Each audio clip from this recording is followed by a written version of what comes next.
special provisions applicable for various different kind of entities under the Income Tax Act.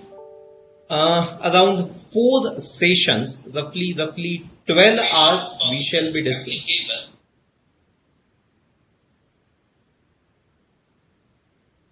Roughly 12 hours, around 4 sessions, we shall be devoting on this very important topic, assessment of different entities. Okay. Before we go into the nuts and bolts of this particular topic, let's try to generate an overall idea what we shall be doing on an overall basis in this particular topic.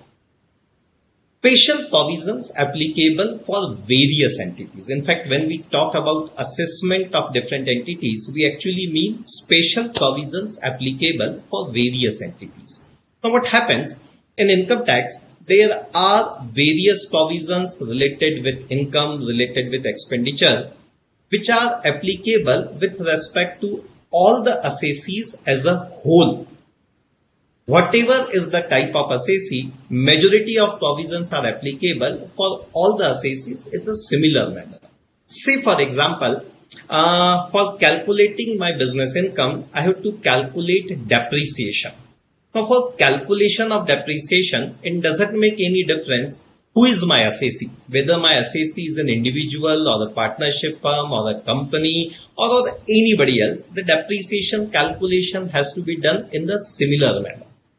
Say for example, in the case of capital gains, if it's a long-term capital gain, then the indexation is to be done, and that indexation has to be done for all the assessees in the similar manner. So there are majority of provisions of income tax which are applicable for all the assessees in the similar fashion.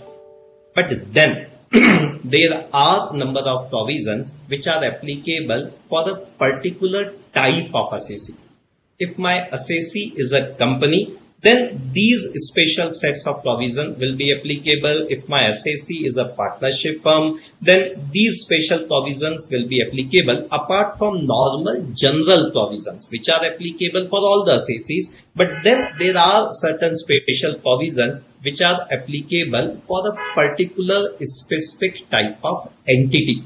So in these 3-4 sessions, we are going to discuss about all those provisions which are applicable for a particular type of entity. If my assessee is a particular entity, then these provisions are applicable. If my assessee is a different entity, then these special provisions will not have any relevance for him. Okay. So in examination, if I get a question talking about a particular entity, I should become alert to that extent that there is a possibility these special provisions may become applicable with respect to that particular entity. Say for example, the moment question says, in the case of Messrs XYZ Limited, following details have been given. The moment I see the word XYZ Limited there, I should become aware that okay, it's a question related with the company. Apart from all normal provisions, the special provisions related with the company may have relevance in this particular question. I should become alert. I should test whether some of the special provisions for the company are getting applicable in that particular question or not. So this is what is the approach we need. Special provisions applicable for special type of entity. If in examination I get a question related with that particular entity, then these special provisions might be of some use in that particular question. In real life, if my assessee is that particular entity, then I should have this thing in my mind that okay, for this type of entity, we have got these special provisions in income tax. I should find out whether these provisions are applicable in this given case or not. Okay. So what are these various kind of entities about which we shall be doing a discussion in these next 4 sessions? We shall be starting our discussion about company. And in fact, out of these 4 sessions allotted for this topic, around 1.5 to 2 sessions we shall be devoting mainly on company. At a final level, company is a very, very important part of study. The corporate assessee, the corporate taxation is something very, very important for final purposes. So we shall be devoting a good amount of time in understanding various special provisions applicable for company. Then certain special provisions applicable for partnership firms, LLPs, okay, HUF, AOP, BOI, mutual fund. Now again I'm repeating, whatever are the normal provisions, they are applicable for all these assessees also in the normal manner. Okay. In case a partnership firm is having a capital gains, then all those normal capital gain provision, that holding period, that indexation, that long term, short term, everything will be applicable in the normal manner. But then there are certain special provisions which are specifically applicable for the partnership firm, that we shall be discussing separately in these particular sessions. Okay, so mutual fund. What is the special provision applicable for the mutual fund in income tax? Cooperative society. Now my assessee is a cooperative society. Is there any special provision for cooperative society in income tax? Yes. The moment in examination they give you a question regarding Ram Bharose cooperative society, you should become aware. Okay, this is a cooperative society. That means that special provision may become relevant for the purpose of this particular question. Okay, cooperative societies. Mutual concern. It's a very specific type of entity. We will be required to understand first what exactly is the mutual concern. Then what are the special provisions applicable for mutual concern. Securitization trust. Again, a very, very specific entity. In number of cases, first we need to understand the nature of that entity itself. Then we shall be discussing about the provisions applicable for that entity. Similarly, there is something called REIT, INVIT, REIT and INVIT, Real Estate Investment Trust, Infrastructure Investment Trust, some specific kind of entities, some specific kind of organizations created for a particular purpose, and how they are subjected to income tax. That is going to be our area of discussion in these 4 sessions. Okay, 4 sessions have been kept aside for this particular topic. Today, Thursday, Saturday, and then next Tuesday. That is going to be the series of 4 sessions where we shall be talking about special provisions applicable for various entities, assessment of different entities, special provisions applicable for various entities. Okay. So with this background in mind, let's start our discussion regarding assessment of companies, special provisions applicable for companies.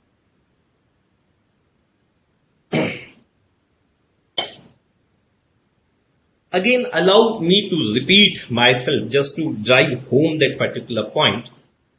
When we talk about assessment of companies, we actually mean about special provisions which are applicable with respect to a corporate entity. Okay, special provisions.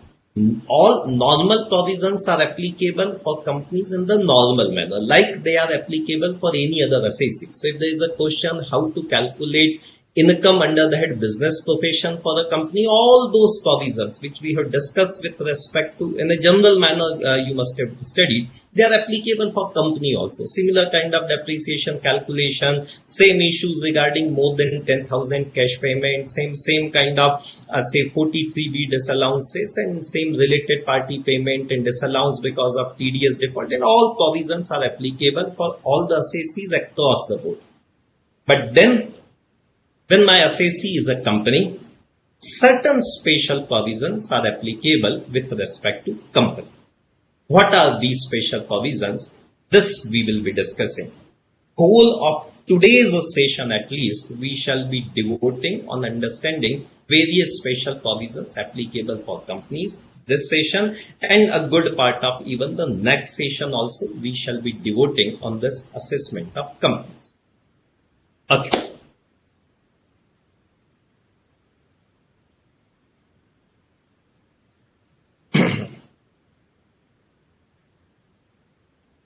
Now,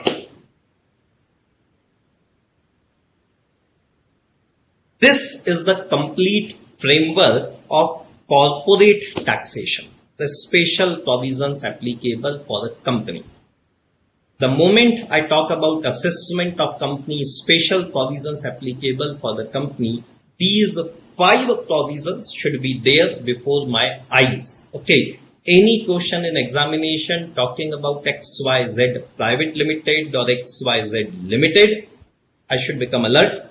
Any of these 5 provisions may be relevant for handling that particular question. Okay. So 5 special aspects of a corporate entity so far as income tax is concerned. Normal tax, how to calculate, how to find out normal tax of a company, that itself is a special issue, that itself is a challenge in a sense in number of cases, how to find out normal tax for the company.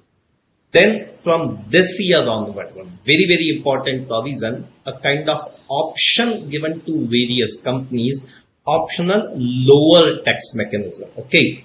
Normal tax and then comparing it with the optional tax mechanism, whichever is beneficial to the assessee may opt for it. This optional lower tax mechanism is first time going to be applicable for this assessment year, that is assessment year 2021, a new amendment and a very, very important amendment from a practical point of view.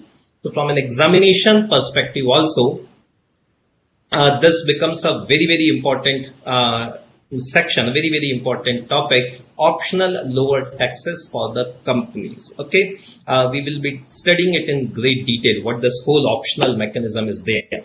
Then the third aspect of this whole corporate assessment is something called MAT, minimum alternative tax. In the case of companies, now this is another provision we may require to keep in mind. All the concepts related with the MAT, when it is applicable, how it is applicable, what are the calculations involved, MAT.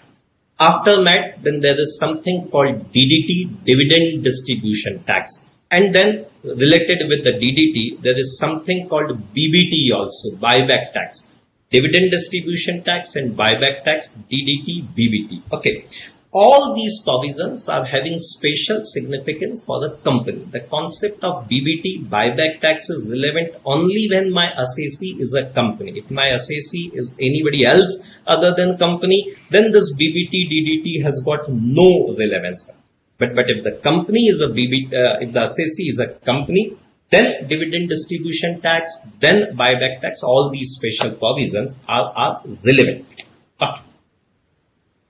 So now let's take these issues one by one. Let's take these concepts one by one and try to dwell deeper, try to do a detailed, minute analysis, a microscopic analysis of each of these concepts. Let's start with something very basic but very, very important, the normal tax liability of the company. Okay, tax on the normal income, the normal tax liability of the company. Okay. Normally, I feel that whole of this income tax, the calculation of tax is probably the easiest part. Once I have calculated the taxable income, gross total income, various deductions, taxable income, once that taxable income has been calculated correctly, then calculation of tax normally I feel is something very, very easy. I don't find much of the problem. In the case of individual, there are different slabs which I need to keep in mind. Then slab plus surcharge, then something. It's a simple calculation. This is the normal perception. In the case of a company, even that normal simple tax calculation itself has got many twists and turns involved into it. Okay, so unless we see this whole tax calculation in a careful manner, there's all possibilities of we getting unnecessarily slipped in the examination. Okay, so we'll discuss what are the provisions, and then I will tell you what is the area where you need to be careful, how the examiner can create an unnecessary kind of problem for you. Okay, so what are the normal tax provisions for the company? If it's a foreign company, then my rate of tax is 40%. Whatever is my taxable income, 40% of this is my tax liability. If it's a domestic company, For all practical purposes, we can treat the domestic company as an Indian company registered as per the Companies Act of India, domestic company, Indian company. So in case of a domestic company, now what is the rate of taxation? And here comes the twist. Here comes the twist. If I don't keep it in mind carefully, all possibilities getting slipped unnecessarily in examination. For the domestic company, what is going to be my rate of tax? That depends. Depends on what? It depends on my turnover. If my turnover was more than 400 crores, my rate of tax is 30%. If my turnover was up to 400 crores, my rate of tax is 25%. So 30%, 25%. Okay. What is the normal rate of tax for a domestic company? If this is the question asked to me, I cannot answer it easily. I cannot answer it directly. I needed to do an inquiry. I need to get some more information. Information regarding turnover. So what is your turnover? If it is more than 400 crore, your rate of tax is 30. If it is up to 400 crore, then your rate of tax is 25%. Yes. Now it is simple. Till there is a catch. What is the catch? Turnover 400 crore or more than 400 crore for which year? Now, common sense will tell me, sir, we are doing the tax calculation for financial year 1920, assessment year 2021. So, turnover is also of the same year is required to be seen. If I have allowed my mind to wander in a different areas and I didn't focus on this point, in all probabilities in examination, I will miss out. The turnover is not of the financial year 1920. Though I'm doing a tax calculation for FY 1920, but turnover of financial year 1718 is to be seen. Not 1920, not of the say immediate previous year, that is 1819. It is say 1 year prior to my previous year, that is financial year 1718 is to be seen. Now don't ask me the question, sir, why this kind of requirement is there. I have mentioned in my earlier sessions also in income tax, why is a very difficult question to answer. Whatever is there, keep in your mind as it is. That will be more helpful kind of proposition. And in the examination, nobody is going to ask you why. They will simply going to ask you what. So what if my turnover is more than 400 crores, rate is 30. If my turnover is up to 400 crores, rate is 25. The turnover of financial year 1718 is required to be seen. Keep this thing, this point hammered in your mind. If I know ICAI examiner, in examination, they will definitely give you turnover of both the years. They will give you turnover of 1718 and they will give you turnover of 1920 also. And invariably, the turnover of 1920 would be more than 400 crore, turnover of 1718 would be less than 400 crore.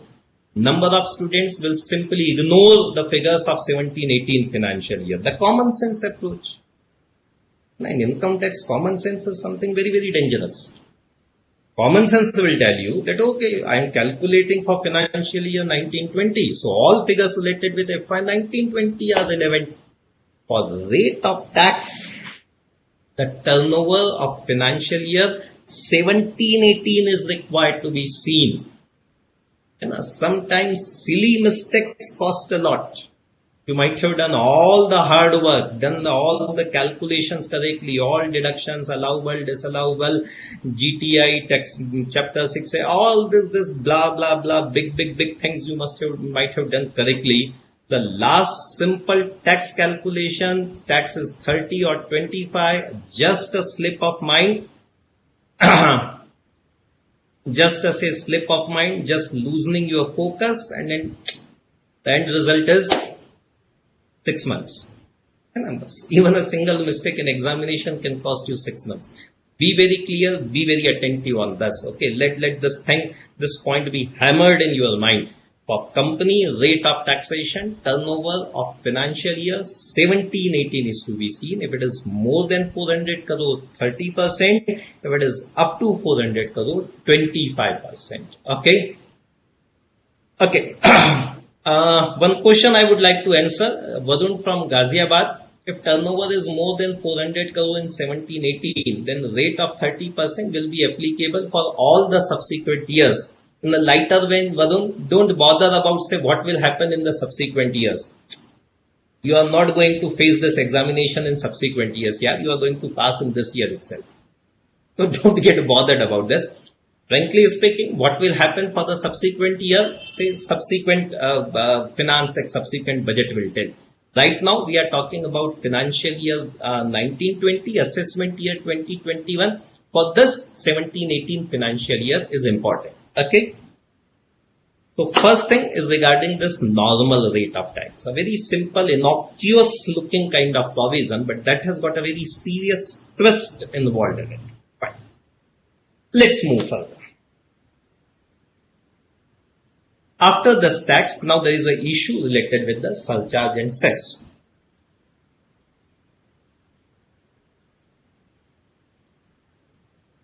Okay. What is the surcharge for the company? Now, surcharge is, if it's a domestic company, then 7% and 12%. If it's a foreign company, it is 2% and 5%. 7% and 2%, 7% and 12% for a domestic company, 2% and 5% for the foreign company. Okay. 7% when my taxable income exceeds 1 crore, 12% when my taxable income exceeds 10 crores. If it's a foreign company, then more than 1 crore, 2%, more than 10 crore, 5%. Okay. Up to 1 crore is my income, then no surcharge is there. Only when my income is more than 1 CR, then only surcharge will come into picture. Okay. For all practical purposes, from examination perspective also, we are more concerned with the domestic company. So now onwards, our whole discussion shall be focusing mainly about domestic company, various calculations, examples, etc., which we shall be generating. Our underlying assumption would be my company is a domestic company. For the foreign company, rate of tax we have discussed 40%. Different rate of surcharge we have discussed 2% and 5%, but now onwards we shall be talking mainly about domestic company only. Okay, so for a domestic company up to 1 crore income, no surcharge. 1 crore to more than 1 crore, up to 10 crore, 7%. More than 10 crore, it is 12%. Okay, 1 crore or 10 crore, what? That taxable income. I hope that basic clarity is there with all of you. In income tax, we have a GTI and we have a TI. GTI is gross total income. TI is total income or taxable income. When I am talking about 1 crore or 10 crore here, what is the income I am talking about? It is not GTI, but it is taxable income, total income. That is after all chapter 6A deductions. All these small points and a number of times we lose only because of these small issues. So my focus is always more on developing a clarity on these smaller points. Larger points you can read anywhere, but the smaller points you should develop a clarity. So more than 1 crore or 10 crore, that is my taxable income after chapter 6A deduction. Okay, fine.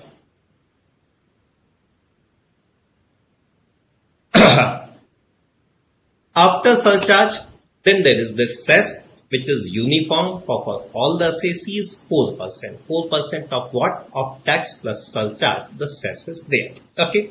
So this is what is the basic idea related with the tax, surcharge and cess for the company. Okay. Now we move further. We go little bit deeper with respect to this surcharge. Now there is a concept of marginal relief, a very interesting concept. bit complicated also. So now let's move one step further. We developing say basic understanding about rate of tax and rate of surcharge. Now we are moving one step further with respect to that surcharge calculation. Before this, one or two questions. One very interesting question I think should be useful for everybody. This is from Harsha from Hyderabad.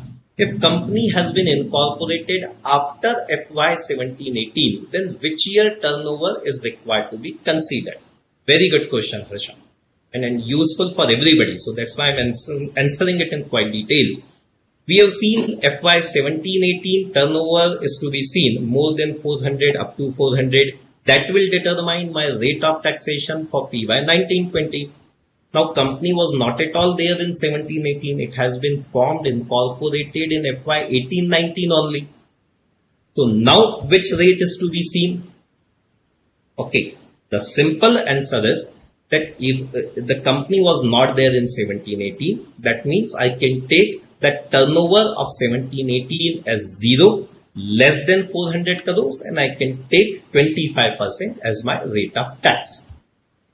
We can conclude that when the company has been formed after 31st of March 2018, then for for PY 19-20, my rate of tax would always be 25%. Because my FY 17-18 turnover was 0. That can be the interpretation we can take. Okay. If a foreign company has a subsidiary in India, then what will be the rate of tax? If the company has been registered in India, it might be a subsidiary of a foreign company. But if it is registered in India, it's an Indian company, it's a domestic company, that rate shall be applicable. Okay? Fine. And one simple request to all those who are raising queries. I mentioned this earlier also. I may not be able to all your queries. I may not be able to answer all your queries as a part of running discussion. Number of queries are there, it becomes difficult, and it sometimes distract my focus also. So if I'm not answering your queries right now, we can always do a query question answer session at the end of this class, where I will be answering all the possible queries. Okay, so don't get disheartened and don't please send same query again and again. Okay, if I don't answer it right now, please send it at the end of the class. And once I have answered your query, please don't send all these thank you and any these kind of message. This again creates a distraction for me. Okay, thank you. So now coming to next concept and something very important, that is this concept of marginal relief.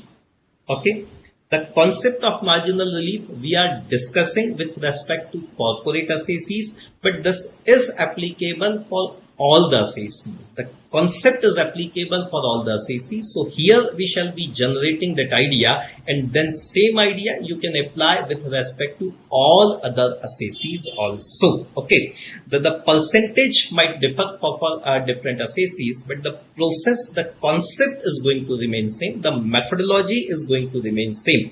Okay, now what this marginal relief is? We have just discussed that in the case of a domestic company, the surcharge is 7%, 12%. For the foreign company, it was 2%, 5%. But now, for the sake of simplicity, we are discussing further concepts, making domestic company as our focus. So, for the domestic company, in some cases, surcharge may be less than 7% or 12%. That is what is the story of marginal relief. That is what is the concept of marginal relief, that surcharge may be less than 7%, 12% in some cases. When this will happen and how this will happen, let's try to see. The normal understanding is this, that once I have calculated tax, then whatever is the tax, of that tax amount, the surcharge is to be calculated. Whatever is the rate of surcharge, 7%, then whatever is the tax, 7% of that tax or 12% of that tax is my surcharge. But the surcharge may not always be 7% or 12%. In some cases, it may be less than the prescribed rate. When this will happen, how this will happen, let's see. Let's first see what the Act is saying about this. Act says that in the case of a company having a total income exceeding rupees 1 crore and up to 10 crores, where the surcharge normally is 7%, but it is subject to one very important condition. And what is that condition? The total of income tax plus surcharge shall not exceed tax on rupees 1 crore income plus difference between my taxable income and rupees 1 crore. This is what the Act is saying. A powerful kind of statement, something heavy kind of language is there. Some complicated meanings are involved. Okay, but let's first try to understand at this complicated level itself. Then in next slide we will try to do a simplification of this whole. But what exactly they are saying? Okay, what they are saying that if my income is more than 1 crore, normally the surcharge is 7% of my tax, but then the law is giving me a caveat, law is giving me a condition, a requirement to be kept in mind that total of income tax plus surcharge shall not exceed tax on 1 crore plus difference between total income and rupees 1 crore. Okay. Let's see second aspect of this also, and then we will try to do a simplification. Now, second case is in the case of a company having total income exceeding rupees 10 crores. First case was 1 to 10. Now, second is more than 10 crores. Okay. My suggestion to everybody who are listening to this, discussion, please see very carefully. Please be absolutely attentive for at least next 3-4 slides, at least for next 15 to 20 minutes. Please take out your attention from all your social media and whatever else is trying to get your attention. Please get absolutely focused on this part. If you miss any single word, any single step, this whole calculation will go haywire. Okay, so be absolutely focused. So first part, when the company is having income more than 1 up to 10. Second is when company is having income more than 10 crores, where my normal surcharge is 12%. Now law says that again the total income tax plus surcharge shall not exceed tax plus surcharge on 10 crore income plus difference between my total income, my taxable income and 10 crores. This much is going to be my surcharge maximum. Tax plus surcharge amount is maximum, cannot be more than this much. There is a ceiling, there is a cap created by law on this total amount of income tax plus surcharge. What is called generally is the provision related with the marginal relief. Okay.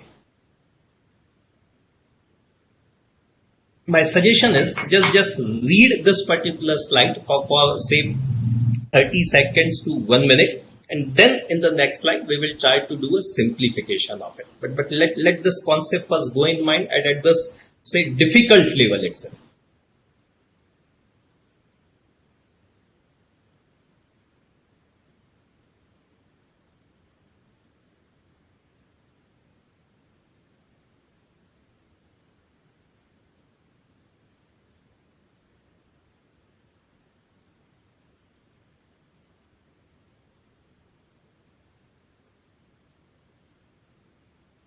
Okay.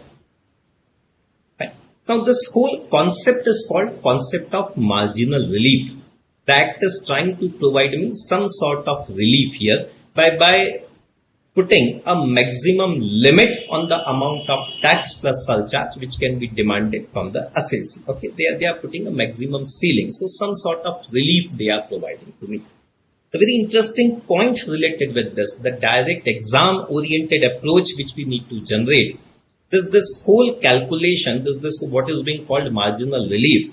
In examination, they will never give you any hint in the question. They will never give you a specific idea in the question that please calculate surcharge considering the concept of marginal relief. Also, please calculate marginal relief in this question. This kind of please, they don't believe in all this. They will simply give you a data, and that data will be having some special feature so that this special provision may become automatically applicable. So this provision is a kind of silent provision. It is not apparent. There are number of provisions which will become apparent in the question itself. When they have given you a capital gain data holding period, so indexation is to be done. That's apparent kind of provision. But then there are certain silent provision in income tax. They become applicable automatically.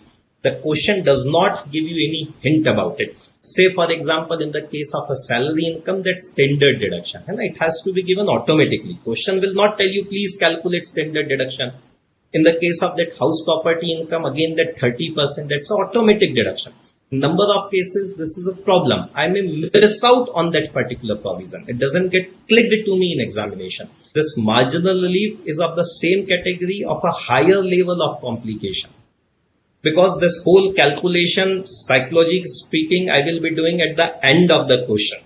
So psychologically speaking, I might have got fagged out by the time I come to this calculation of tax and surcharge. I allow my mind to say get loosened up a bit, and I may miss out on this particular aspect. So that's why I'm saying be very careful, see it in a very attentive manner what this whole marginal relief is all about. So what the provision is saying, if the income is more than 1 up to 10, total income plus surcharge cannot be more than tax on 1 crore income plus difference between total income and 1 crore. If the income is more than 10 crore, the total income plus surcharge cannot exceed tax plus surcharge on rupees 10 crore plus difference between total income and 10 crore. This is what the act is saying. Now let's try to simplify it. Let's try to make some sense out of it, what exactly they are trying to say. Let's generate certain numbers, and based on those numbers, we shall be trying to understand this whole concept of marginal relief. Okay. This is the first simple calculation. The total income of my assessee, a company, is 1 crore. It's a domestic company. Tax at the rate of 30% is 30 lakhs. We are assuming it is taxable at 30%, so it is 30 lakhs. Since the income is not more than 1 crore, no surcharge is payable. My tax plus surcharge at 1 crore level is 30 lakhs. Okay. Now,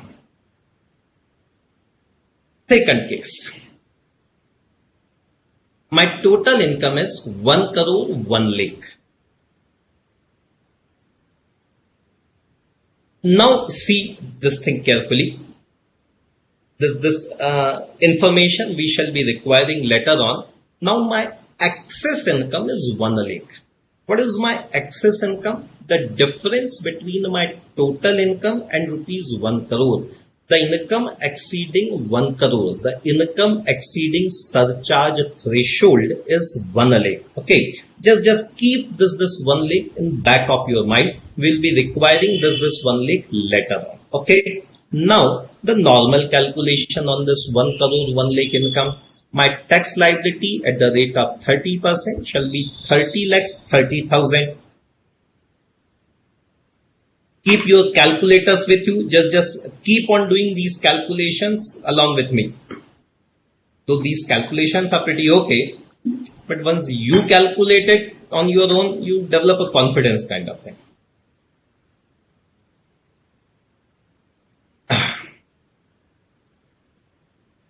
Okay, so total income 1 crore 1 lakh. Tax at the rate of 30% will be 30 lakhs 30,000. Like there's a question before me in examination, so I'm doing this calculation in a flow. So first calculation, tax I have done. Surcharge I have calculated at the rate of 7%. So this is coming to 2 lakhs 12,100. Okay. Now I might continue with this calculation in examination. I have calculated tax, I have calculated surcharge. Now obviously the last calculation is calculation of the cess. And the question is over. घर जाने की छुट्टी. Wait. This is where your mind should send you a message. This is where your mind should give you an alert. Please check the surcharge. Whether that marginal relief is applicable, whether that maximum ceiling concept is applicable, your mind should give you this alert. Examiner will not give you a hint. And please keep in mind concept of marginal relief also. It will not write in question. So your mind should give you the hint at which moment, the moment you have calculated surcharge for the company and you are just in the process of finishing off your calculation, wait a minute. Okay, it is very important to understand how to do this calculation and more important when to think about this calculation. In examination, you should be able to generate that alert for yourself that okay, I need to consider this aspect of surcharge calculation, what is called marginal relief. Okay, so now in this case, my surcharge is coming to 2,12,100. Okay. That means my tax plus surcharge is now 32,42,100, plain simple mathematics. Now just keep in mind what the provision says, what the concept of marginal relief says. At this 32,42,100, just recall what the provision of marginal relief says. It says that tax plus surcharge, that is 32,42,100, cannot be more than tax plus surcharge on 1 crore plus excess income plus difference between total income and 1 crore. What the concept of marginal relief says. Okay. At this moment, when you have calculated this tax plus surcharge and you are just going to finish off your calculation, your mind should take you to another direction. Okay, just test the another concept. Okay, what that another concept is, which says that tax plus surcharge cannot exceed tax plus surcharge on income of rupees 1 crore. Please see this slide very, very carefully. Don't allow your mind to go away even for a second. Every single step is important. You miss all these arrows which process starting at which point of time, you will miss this whole discussion. This is a very, very carefully kind of created slide just to give you a clear-cut step-by-step idea. Just try to map your mental approach on the basis of the slide. What calculation I need to do in a step-by-step manner. Once I have calculated this tax plus surcharge, which in this case is 32,42,100, now I needed to test this concept of marginal relief, which says that tax plus surcharge cannot exceed tax plus surcharge on income of rupees 1 crore, which is 30 lakhs plus excess income. Now, what is that excess income? We have calculated on top. The income exceeding rupees 1 crore, that is 1 lakh here. So, concept of marginal relief will say that now tax plus surcharge cannot be more than 30 lakhs plus 1 lakh, that is 31 lakhs. My normal calculation is giving me a figure of 32,42,100 as tax plus surcharge. Because of this provision of marginal relief in the Act, my amount of tax plus surcharge payable shall be 31 lakhs.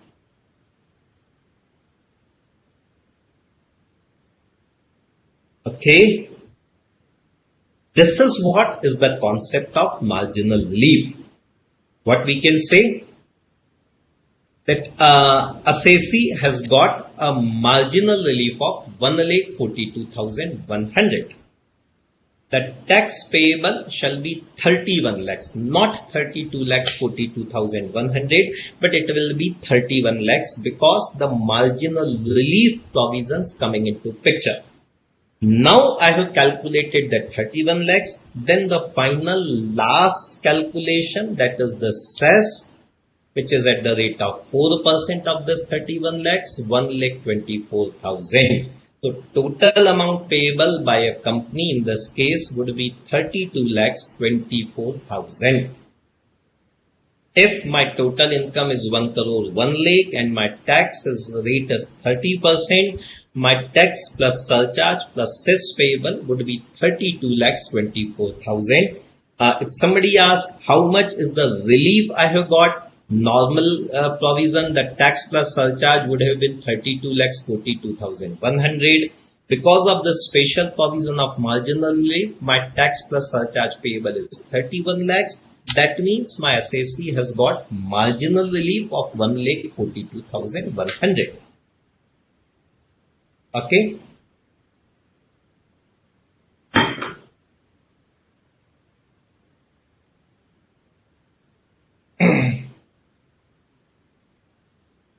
We will discuss one more calculation related with this. Then if you have got any queries, you can send it to me. Otherwise, then we will do certain practice questions also. Okay, this is how I have arranged this whole discussion about this whole marginal relief. Okay, I'm again repeating this. Marginal relief, right now we are discussing with respect to a domestic company. The concept, the provision is applicable for all the assessees. Calculation may differ.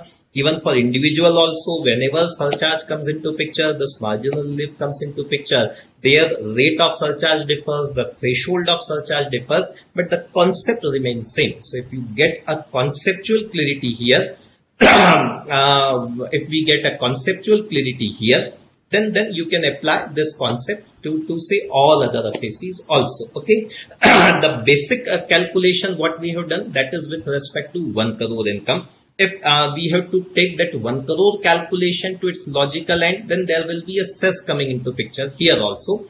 Tax plus surcharge 30 lakhs, and on that 30 lakhs there will be a 4% cess. But for marginal relief purposes, I am concerned with this tax plus surcharge at 1 crore 30 lakhs. Okay, so based on that 30 lakhs, now we have done all these calculation with respect to taxable income at the rate of 1 crore 1 lakh. Okay. Let's try to repeat the same process with this figure.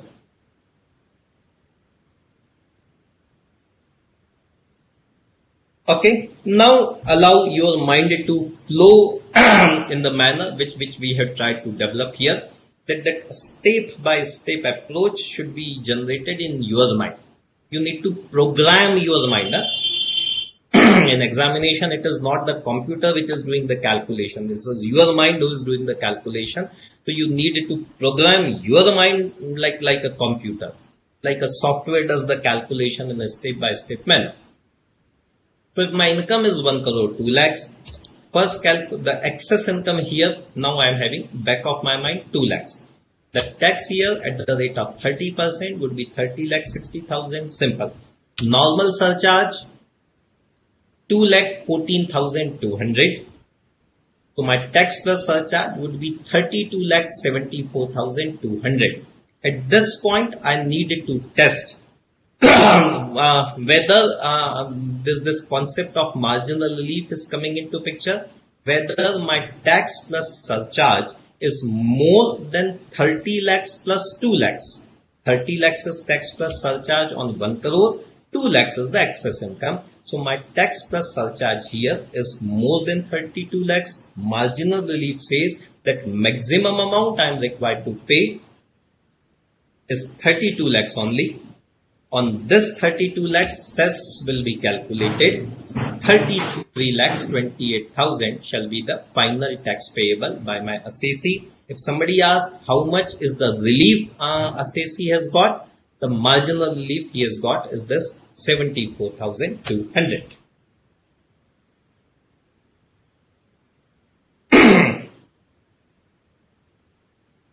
Okay. This is what is the concept of marginal relief. Calculations are not complicated. Not much of the detailed complicated calculations are required to be done. If you get that approach properly, when is to be tested and what is to be tested, this should not create any problem for you. The whole idea behind marginal relief is this, though for examination purposes, you don't need that particular idea, but just to give you the background of it, the law says that when your income is exceeding marginally above 1 crore, whatever is your surcharge threshold, if your income is marginally above that surcharge threshold, then this concept becomes applicable. So that can be another hint for you if the question is deliberately designed in such a manner where your taxable income is coming just above the surcharge threshold, then you should give the signal to your mind that, okay, let's test this concept of marginal relief. If you will do this calculation in the similar manner, we have calculated for 1 crore 1 lakh, we have calculated for 1 crore 2 lakhs where the rate of tax was 30%. If you do the same kind of calculation for further figures, say 1 crore 3 lakhs, 1 crore 4 lakhs, then you will find at a later stage, this concept becomes irrelevant. Then your normal surcharge itself is the surcharge payable. So only when income is marginally above the surcharge threshold, this concept becomes relevant, and that's why this is called the concept of marginal relief. Okay, fine. So this is with respect to 1 CR. Now let's try to understand this concept with respect to 10 crore threshold limit surcharge at the beyond 10 crores income, the surcharge is applicable. The basic concept is going to remain same. If you have got that process clearly in mind, then this should not be a problem. But let's still do it. Now my total income is 10 crores. Tax 30% 3 crores. Surcharge is applicable. More than 1 crore income is there, so surcharge is applicable at the rate of 7%. So exactly at 10 crore income, I am paying tax plus surcharge at the rate of 3 crore 21 lakhs. For this whole marginal relief calculation, the cess is never to be considered. Cess is the final calculation. Once I have calculated my surcharge, applied concept of marginal relief, everything, after this, the cess will come into calculation. So here also for this 10 crores income, we are not calculating cess in order to avoid that confusion in the mind. We are stopping this calculation at this tax plus surcharge, that is 3 crore 21 lakhs. This is our base for understanding the concept of for understanding the remaining calculations, the concept of marginal relief. Now my income is 10 crores 5 lakhs. Excess income 5 lakhs. Now those who are getting this concept, they should be able to get that idea that tax plus surcharge should not exceed in this case 3 crore 21 lakhs plus 5 lakhs. 3 crore 26 lakhs is going to be my maximum amount of tax plus surcharge. This idea should have got developed in the mind of number of students. Okay, if you have got this idea in your mind, you are on the right track. Let's do the calculation. Total income 10 crore 5 lakhs. Normal tax 30%, that will be 3 crore 1 lakh 50,000.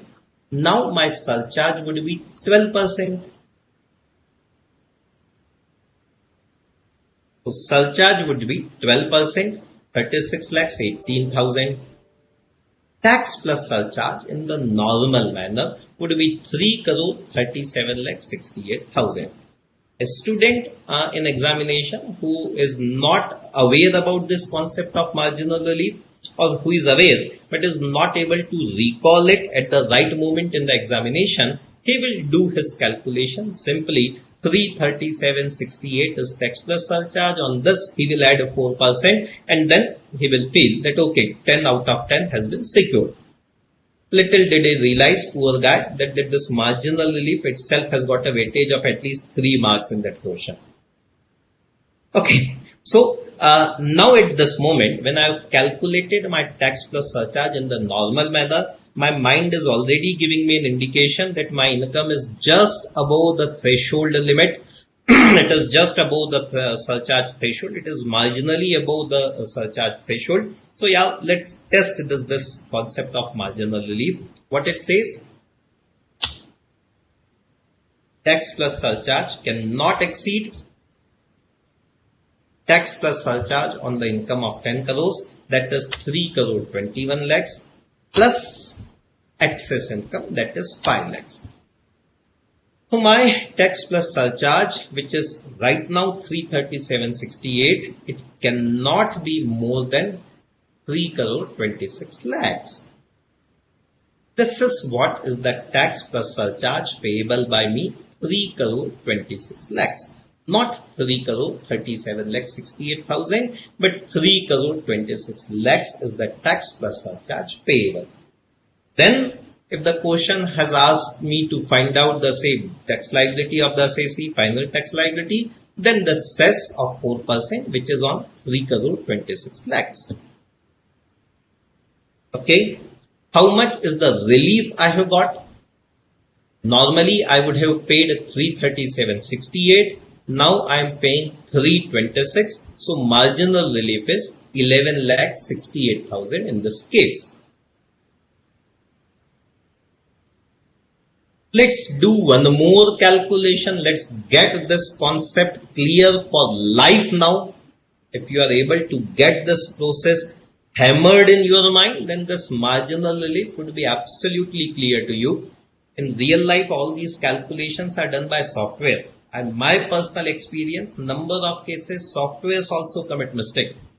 So you should have a confidence on yourself. So we have studied in CA final in such a clear-cut manner that software might make a mistake, but my concept is clear. My calculation is perfect. So let's do one more calculation on this.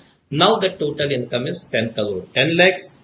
The excess income, the difference is now 10 lakhs.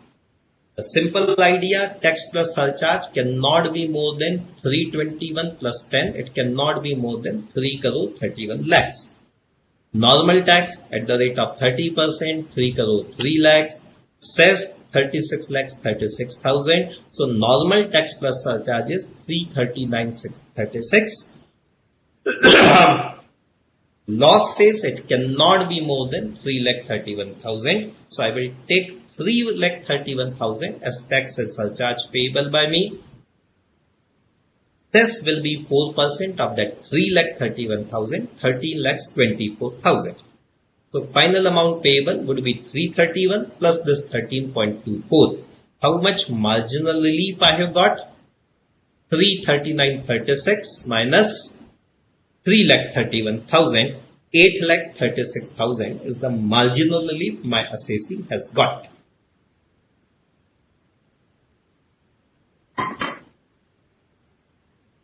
Okay.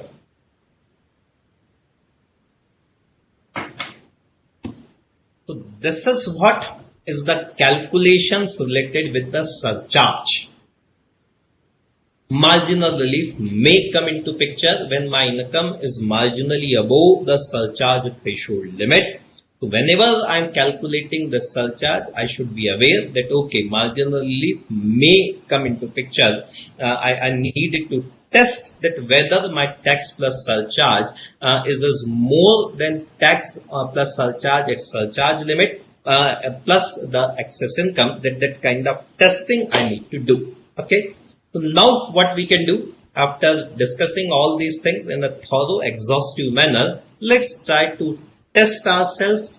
Two simple calculations for you. Do this and send me your answers.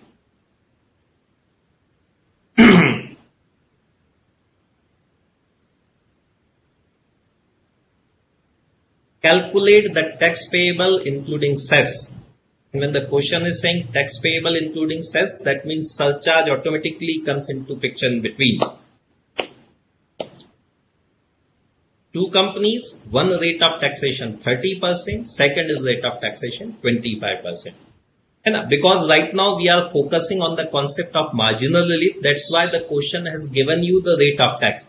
In examination, examiner may not give you the rate of tax. He may simply give you the hint. He may simply give you that turnover data. So based on the turnover data, first you need to derive what will be the rate of tax and then you need to do the calculation. The examiner is not that much kind.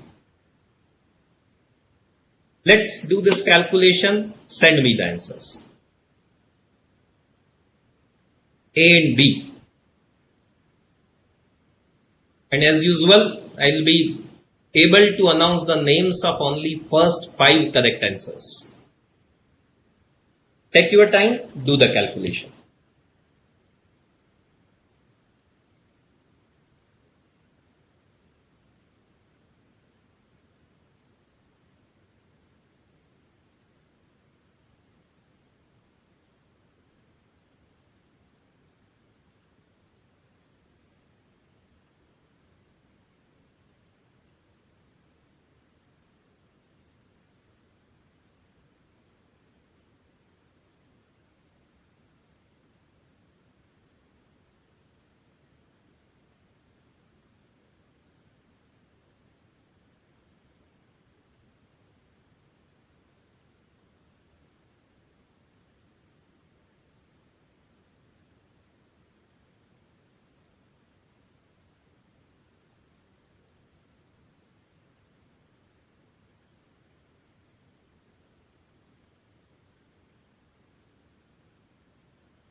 Okay.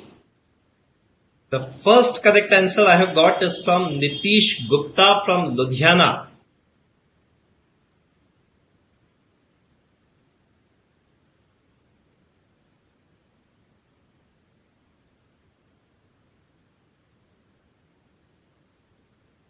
Absolutely correct. Both the figures.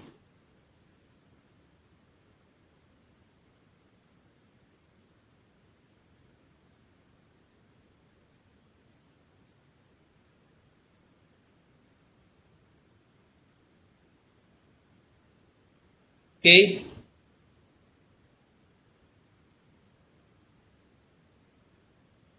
Reading the question fully is the bare minimum requirement. Huh? The cess has to be part of your answer.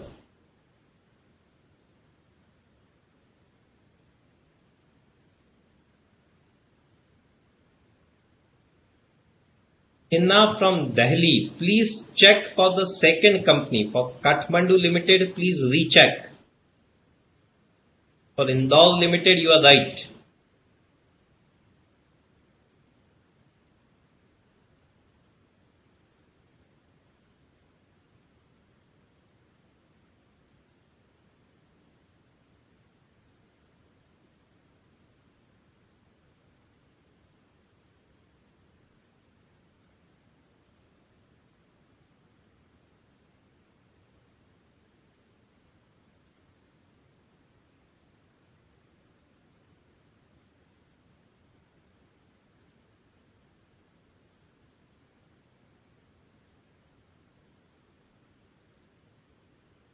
Yeah, second correct answer is from Soumya Garg, West Delhi.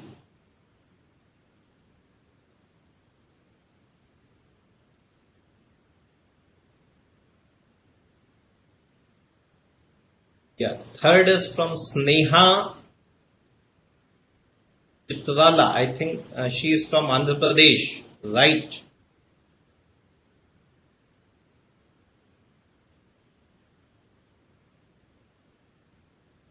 Hina from Delhi. Again, recheck the second part. The next correct answer is from Hari Prasad, Chennai. Next correct is from Darshana Patwa from Bangkok.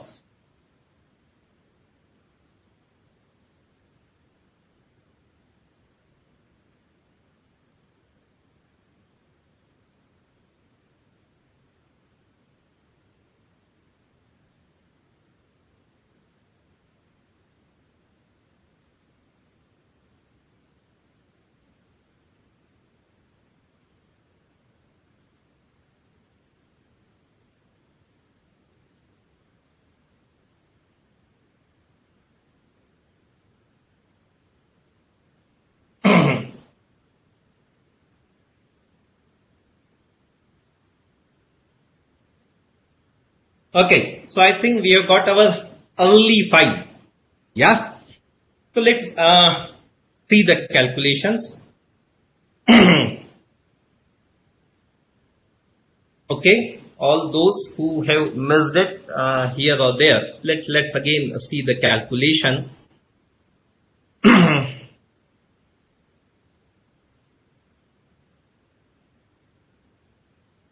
Okay, I think say majority of you are committing a mistake with respect to Kathmandu Limited, where the rate of tax is 25%. Right?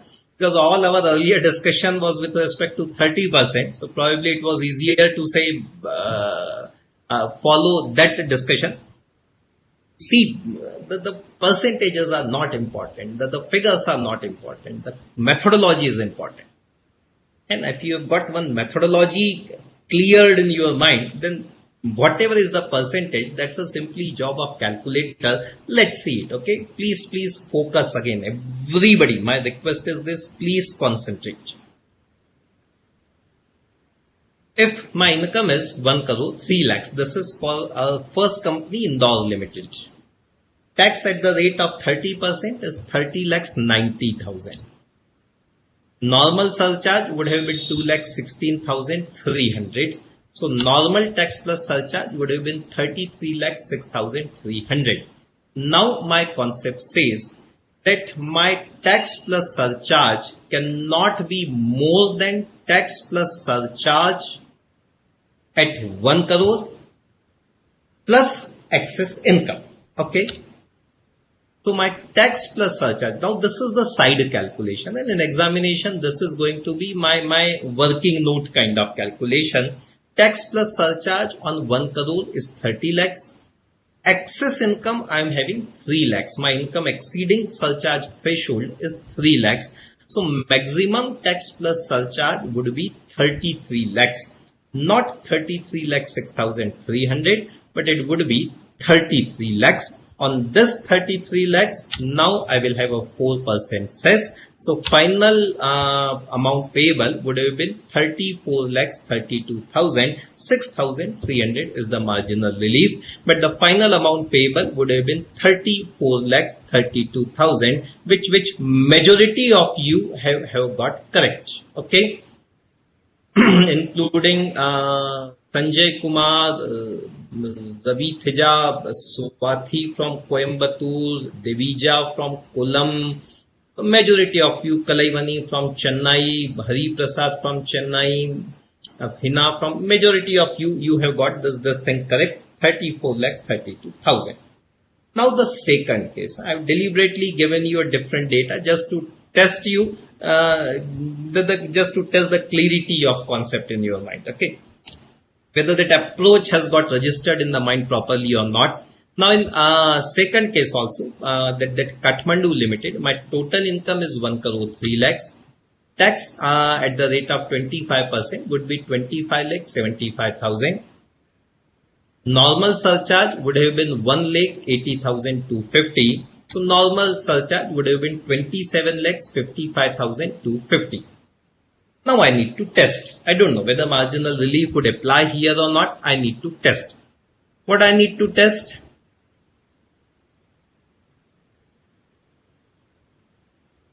Tax plus surcharge on 1 crore would have been 25 lakhs. Excess income is 3 lakhs. So my tax plus surcharge payable, maximum it can go up to 28 lakhs. Maximum it can go up to 28 lakhs, but that is maximum. The law is not saying every time this will be the situation. This is the maximum amount. So maximum it can go up to 28 lakhs. But if I see my normal tax and surcharge is already below that maximum limit. This is the catch.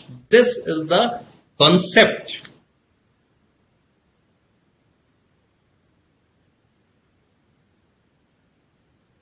The calculations are not important. Every time the same calculation, what sir has taught us, okay, 25 lakhs plus excess income 3 lakhs. So let's take 28 lakhs as the calculation.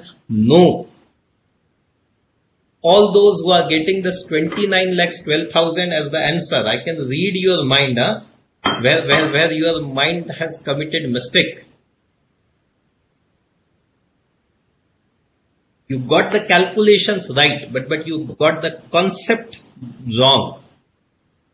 The concept is this 28 lakhs is the maximum amount which can be paid by the assessee.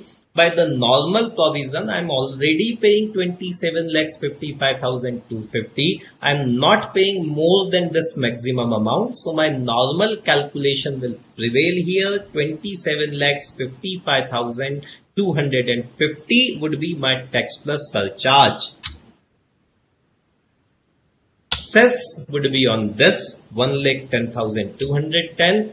So marginal relief is not available. The total tax plus cess payable plus surcharge payable would have been 28,65,460.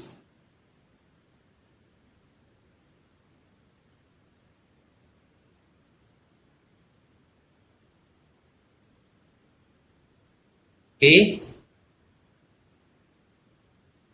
So those who have got it, well done. Those who missed it, just test your concept. Just find out where you committed a mistake. Okay, we are getting lot many correct answers now.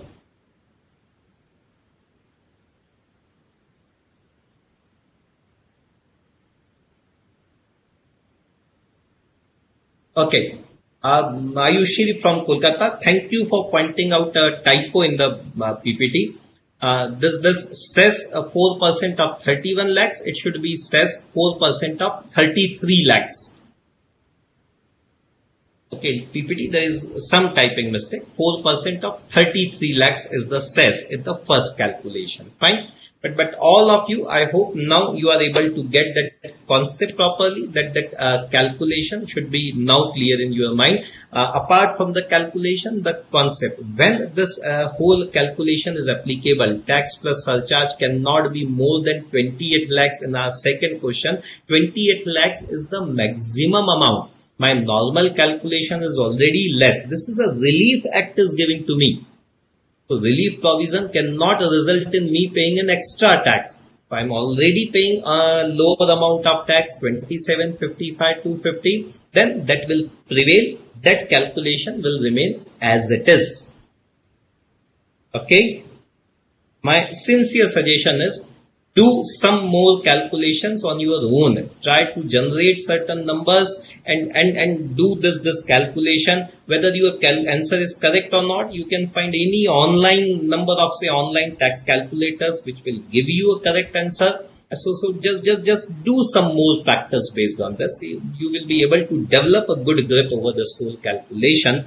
And in examination, this is going to be a say subtle point, a hidden point. They are not going to tell you very specifically consider the marginal relief. You need to keep in mind whenever I am calculating surcharge, this provision may become applicable. And as I have said earlier also, we have discussed this concept with respect to company, but the concept is applicable for all the assesses. Whenever the surcharge is applicable, in case of individual, partnership, firm, all entities, the same concept will be applicable. The percentage will obviously differ there, threshold differs, rate of surcharge differs, but the concept is going to remain same. Okay.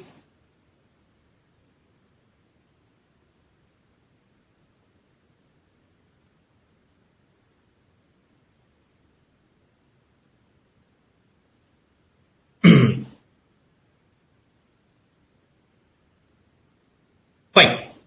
So this is all about say normal tax calculation. Hai na?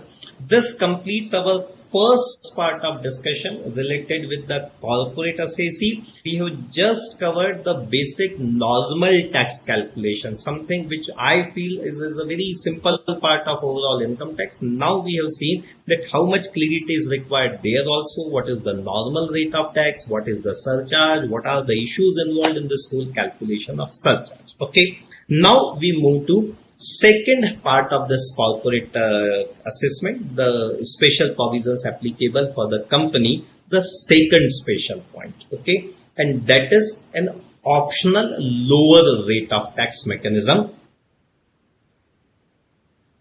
for domestic companies. Now these two new provisions are applicable, 112BAA and 112BAB. BA and BAB. BAA and BAB section 112. Okay, so now let's come out of this whole marginal relief and surcharge and all those things are over. You may go through this presentation again if you wish. You can try to do your own calculations, but for the time being, now come out of it. We are going to discuss another and a very important provision, section 112BAA and 112BAB.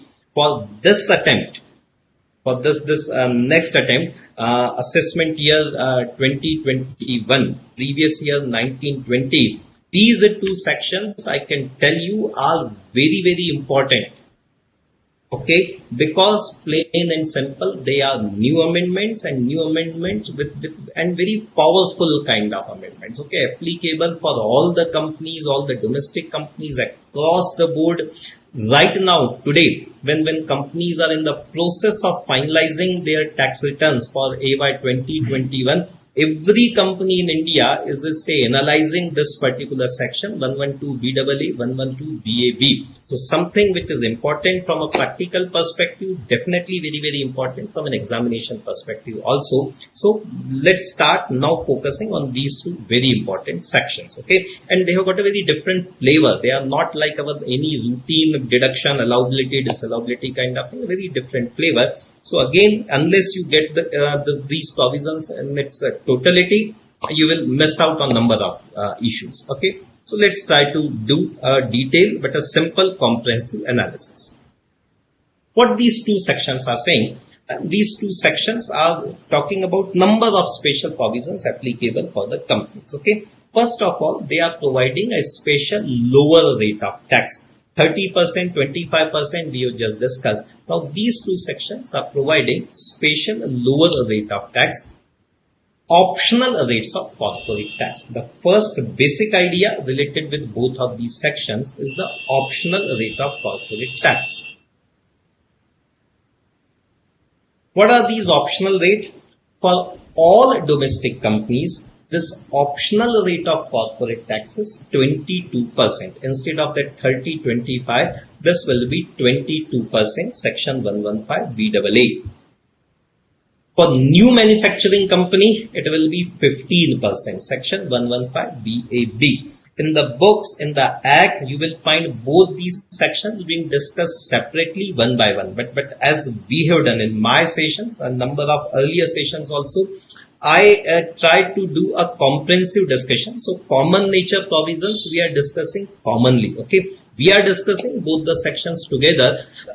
Number of provisions are common, so that will save your time in say understanding and in memorizing them. And then we will be in a better position to appreciate the difference also, where these two sections are having a difference. That also will be able to position see very, very clearly. So that's why our discussion is going to have a combined discussion of both the sections about common provisions. Then difference special provisions we will be discussing separately. So what these sections are saying, for all domestic companies, they are saying a special lower rate of taxation, 22%. For new manufacturing company, a further lower rate of taxation of 15%. What is this new manufacturing company? We will discuss later. But every SAC who goes for this lower rate of taxation, there is a mandatory surcharge of 10%.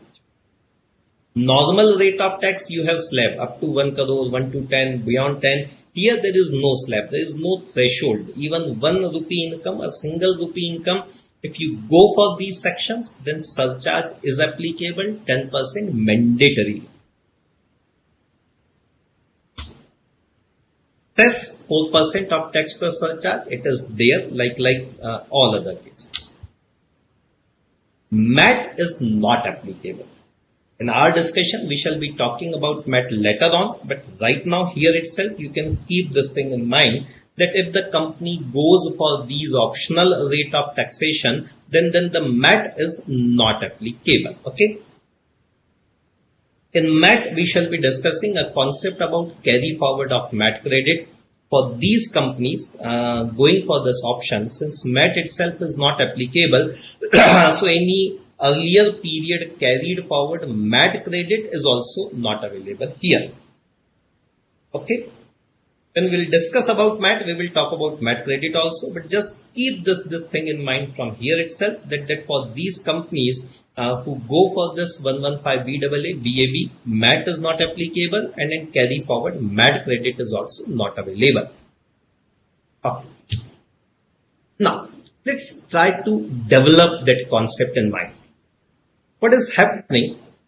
Here, Act is actually giving an option. What is the option? that your normal rate of tax is 30 or 25%, we give you an option and you can go for this 22% or the 15% rate. Now, if this is the plain and simple, that 22 or 15 is the rate of tax, then where is the option? Then everybody will say, sir, 30 or 25 is any day higher than 20 to 15. So I will always go for these options. Option, that means if you are gaining somewhere, that means you must be losing somewhere else also. So what you will be losing? If company go for this option, this special rate of taxation, what they will be losing? The second part, develop that again comprehensive idea in your mind. If you develop that picture in your mind, you are able to visualize this thing, then provisions will fall into places correctly. That okay, one side they are getting a benefit by way of lower rate of taxation, but then other side they are losing also something. With respect to that rate of taxation, the benefit they are getting, the rate is 22 or 15, but then there is a surcharge 10%. So and then the MAT is not applicable, carried forward MAT credit is not available. This is first part of the option. The second part of the option is certain special benefits are not available. Subsection 2 of both the sections, certain benefits, certain special deductions which are otherwise available to a normal company will not be available if you go for these options. So what are these special benefits which will not be available? Now this will require a recall of various provisions from other chapters, mainly from business profession chapter. And a number of deductions which are available there in the say business profession chapter will not be available if you go for this particular option. Okay. So what are these special benefits not available? A long list, and as I am saying, say good recall of various special provisions of business profession chapter. First special benefit which will not be available is this exemption deduction under section 10AA. If this assessee is having a unit established in SEZ, he can go for 10AA. If you go for this lower rate of taxation, then this 10AA benefit shall not be available. Then business profession additional depreciation.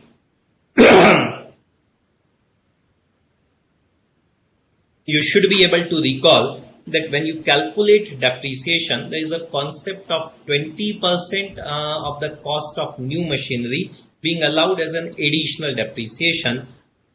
If you company is opting for this new mechanism, then this additional depreciation shall not be available. Then there is this section 32AD.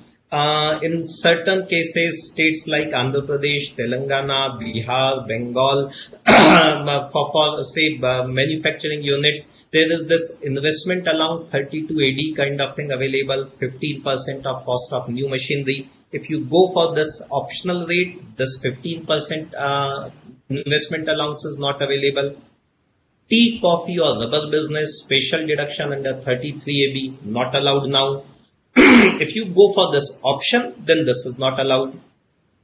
Similarly, 33ABA, petroleum, natural gas, prospecting, extraction kind of business, some site restoration fund kind of deduction allowed there. If you go for this option, this benefit is not available.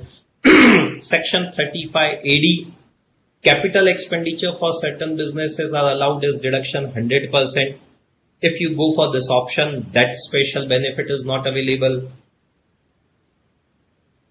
35 CCC, 35 CCD, agriculture extension projects, skill development project, these deductions available normally, not available if you go for this option. Section 35, various kind of say scientific research expenditure, payment made to outsiders like Scientific Research Association, National Laboratory, that deduction will be not available if somebody goes for this option.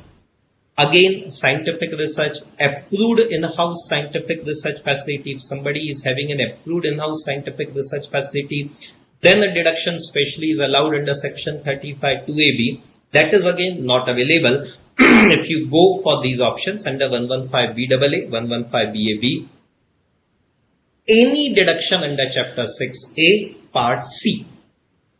Now, Chapter 6A has got Part B, that is payment-based deductions, and then it has got Part C, Section 80IA onwards.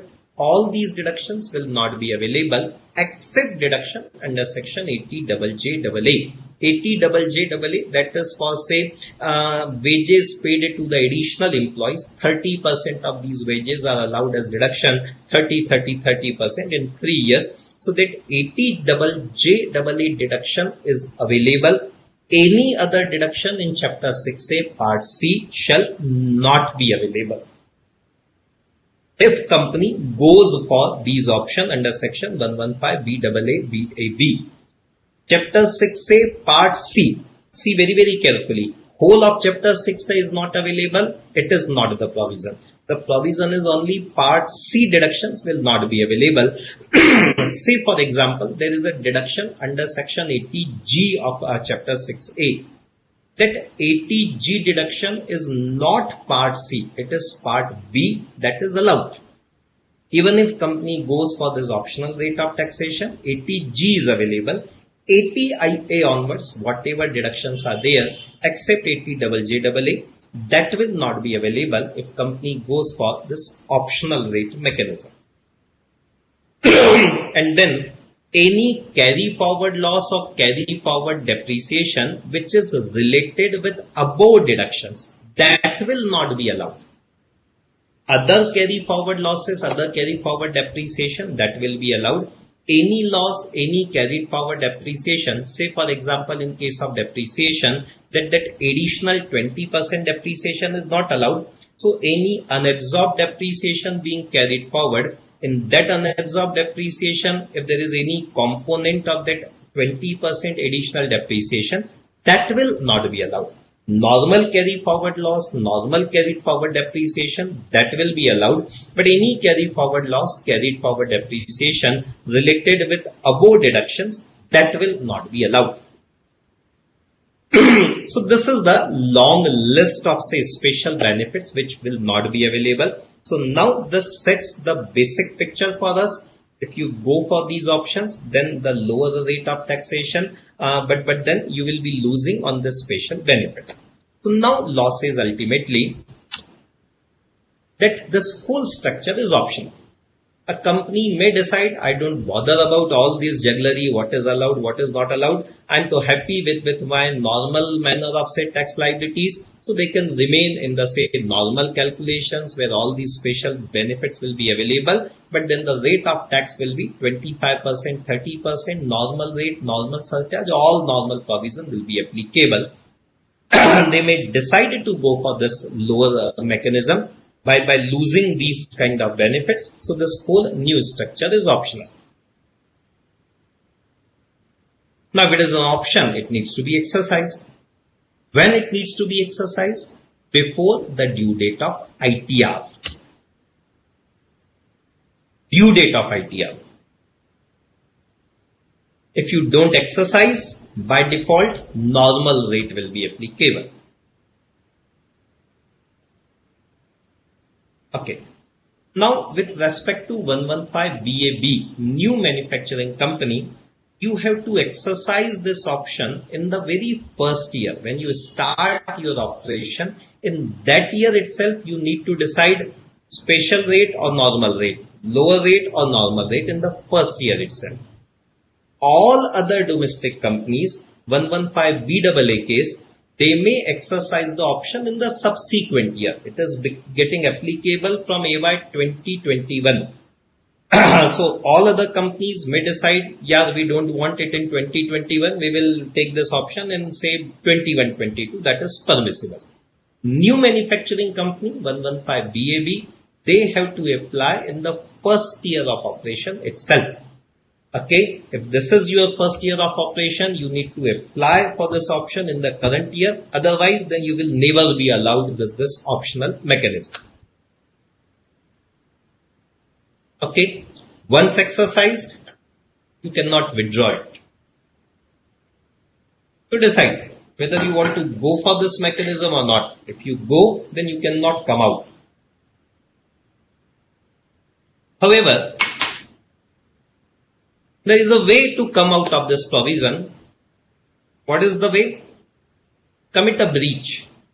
Those special benefits which were not available to you, claim those benefits. Commit a breach of those provisions. Then the option will become invalidated and you will never be allowed to go for this option in your lifetime subsequently. Okay? Fine. So this is what is the say basic idea related with this new optional lower rate of taxation. What is the option available, lower rate, what benefit you will be losing, and then how to exercise this particular option. Okay.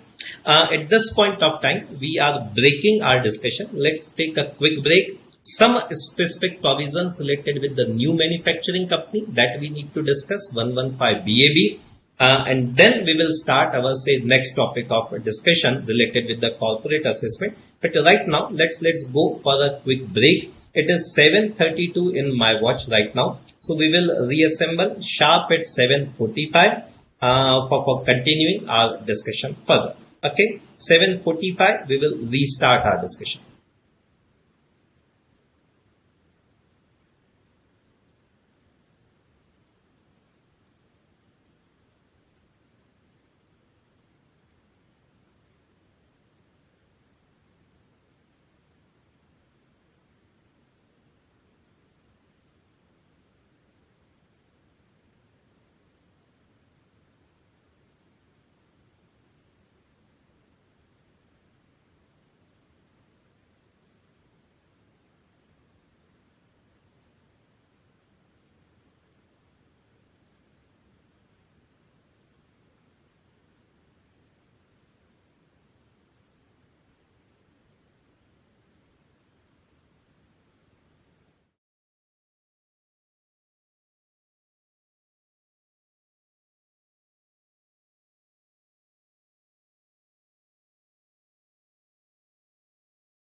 Welcome back. We are discussing various special provisions related with the company. We have covered our discussion related with the rate of tax, surcharge, and a very important concept related with the surcharge, that is the concept of marginal relief. Okay. Then we have started our discussion about second important concept applicable in the case of a corporate assessee, that is optional rate of taxes, section 115BAA and section 115BAB, which has become applicable from assessment year 2021, that is the current assessment year itself. The basic idea of both of these new sections, that they give an option to the company to go for the lower rate of taxation. This is an option given to the companies. All domestic companies, they can reduce their rate of taxation to 22%. New manufacturing company may reduce the rate of taxation to 15%. Along with this 22 and 15%, there will be a mandatory surcharge of 10%. If you go for this particular option, MAT shall not be applicable, and carried forward MAT credit shall also get lapsed. Again, if company goes for this particular option, then various deductions, special benefits which are otherwise available, they will not be available to the company, like additional depreciation 20%, that will not be allowed. Chapter 6A part C deduction shall not be allowed. Section 10AA SEZ exemption, that will not be allowed. So company needs to do a comparative analysis, avail these various kind of deductions, and then pay the tax as per the normal rate, or don't go for these special deductions, and then you can go for this lower rate of taxation. This is what is this basic new scheme of taxation introduced for the companies from this assessment year itself. It's an optional mechanism. Companies have to specifically opt for this particular new set of provisions. If they don't opt, then the normal rule will be applicable. Option once exercised, then it cannot be withdrawn. All these things we have already discussed before the break. Now, what remains in this particular topic, that is with respect to special conditions for new manufacturing company, section 115BAB. See, if you are covered in this 115BAB, then your rate of taxation is very attractive, very lower rate of taxation, only 15%. If you are not covered by 115BAB and want to go for this option, then you get a 22%. But if you comply with this 115BAB condition, then you get a very attractive rate of tax, that is 15% only. So, it is very necessary to understand who all will qualify for the special 15% rate under section 115BAB, who all will be treated as new manufacturing company.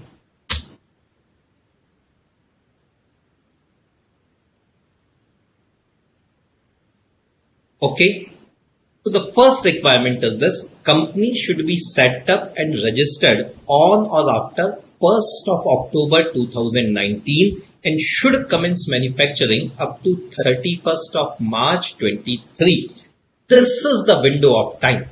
Set up and registered on or after 1st of October 19 for this year, that is PY 1920, AY 2021. Now this date becomes important. It is coming halfway during our relevant previous year, on or after 1st of October 19, and commence manufacturing or production up to 31st March 23, the first condition.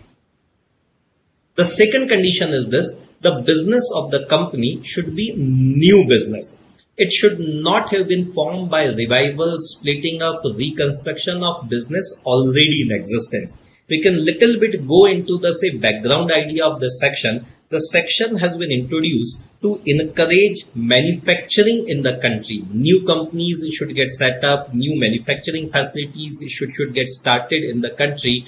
To incentivize them, this special, very attractive lower rate of taxation has been provided in the section. If you already have a manufacturing unit, simply for getting benefit of this 15% rate, you simply restructure, revive that old kind of manufacturing unit, then obviously the purpose of this section shall get defeated, and that's why the condition is this. The business is not formed by splitting, reconstruction, revival of a business already in existence. However, a revival under section 33B of income tax is permissible.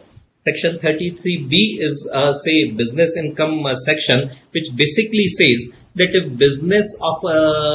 if any business has been closed down due to any natural calamity, etc., the business has been closed down due to any reason beyond the control of the assessee, and then that business has been revived, reconstructed within a period of 3 years, then that is treated as revival reconstruction under section 33B.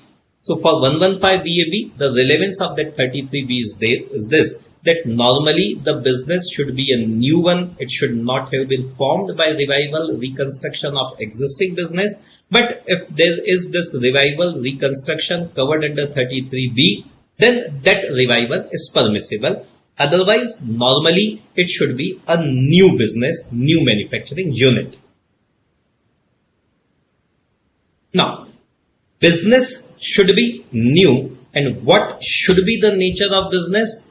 Only and only manufacturing or production of any article or thing, or research in relation to or with respect to this product manufactured or produced by you. So the idea is this, that the background idea is this, the message coming out of this provision is this, that this 115 BAB is available to any company which is a new company where the business is new and which is engaged exclusively in manufacturing production.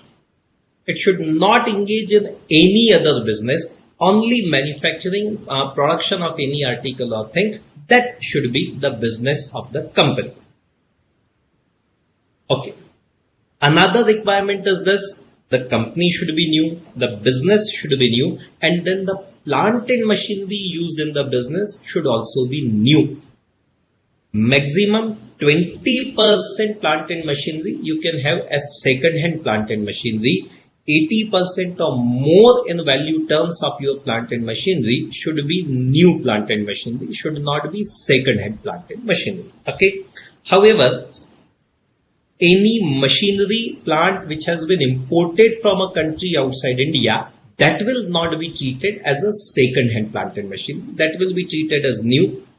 The overall ratio has to be 80-20 or more. The new should be 80 or more than 80. Maximum 20% can be second-hand plant and machinery. Any imported plant and machinery shall be treated as a forming part of new plant and machinery. Okay. And then any business which was previously used as hotel or convention center, that building should also not be used by the company. This is another requirement. Okay. So a company which wants to avail this 15% rate of taxation under section 115 BAB, it should ensure all these special conditions. Otherwise, other than all those normal conditions, that is some special deductions not available, these special conditions are further applicable. Company should be a new company, 1st October 2019 or thereafter. It should have been formed and start operation. New unit should be new. Old unit should not be revived, reconstructed. Old plant and machinery can be used only maximum up to 20%, and company should be engaged only and only in the business of manufacture, production or research in relation to those articles which are being manufactured or produced by the company. Okay. If in any year there is a breach of these conditions, okay, all these conditions, no other business should be there, imported, the old plant and machinery should not be more than 20%, no a building used as hotel or convention center to be used. If in any year there is a breach of these conditions, then 115 BAB option shall become invalid. that 15% tax rate will no more be applicable.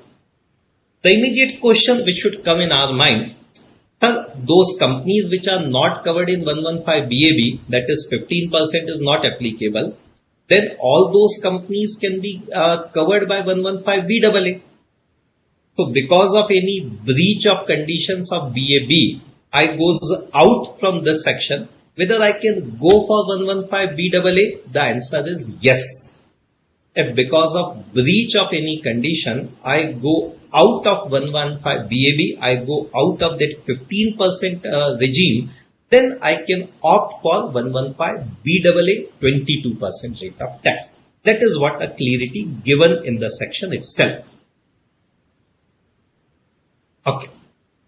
Now, another issue related with this, for 115 BAB, I have to carry on a manufacturing business. There are certain inclusions and exclusions with respect to this manufacturing. Manufacturing includes generation of electricity for 115 BAB. So electricity generation companies can go for this 15% rate of tax, new companies. Manufacturing does not include development of computer software, mining, conversion of marble blocks or similar items into slabs, marble or granite or these kind of stones converting into slabs. This might be treated as manufacturing for excise purposes. In excise, we have got number of, say, earlier when the excise was applicable, we have got number of these kind of, say, clarifications and in discussions and disputes. In income tax, they have made it very clear for this 115 BAB, this conversion of marble blocks or similar kind of items into slabs, that will not be treated as manufacturing. Bottling of gas into cylinder, not a manufacturing for this section. Printing of books, production of film, not treated as manufacturing. And then central government may also notify certain businesses which will not be treated as manufacturing. Some very, very specific kind of provisions are there. Some very specific businesses, they have said that for these businesses, 115 BAB benefit is not available. 15% benefit is not available. They can obviously always go for 115 BAA, 22% option they can always exercise. For 15%, these types of business shall not be eligible. They will not be treated as manufacturing. Okay. Last issue related with this 115 BAB companies, new manufacturing companies, if they have some other income which is not derived or incidental to the manufacturing or production, say for example, they might get some kind of bank interest or something, any other income for which there is no specific rate of tax has been provided separately, all such income shall be taxed at the rate of 22%. So this new manufacturing company, all income which is derived from manufacturing activities or which are related, incidental to the manufacturing activity, this income shall be taxed at 15%. Other income which is not from manufacturing, not from incidental activities, that shall be taxed at 22%. No deduction shall be allowed in respect of such other income. That other income shall be taxed on a gross basis. Another special rate is short-term capital gain from non-depreciable capital asset shall also be taxable at the rate of 22%. Okay. So my manufacturing income or income related with the manufacturing activity, that is taxed at 15%. Other income taxed at 22%. Short-term capital gain from non-depreciable capital asset, that is also taxable at the rate of 22%. Section 115 BAB. Another point related with this new manufacturing company, BAB. Now, what may be a situation before we go into this provision? Let's again try to generate a background idea.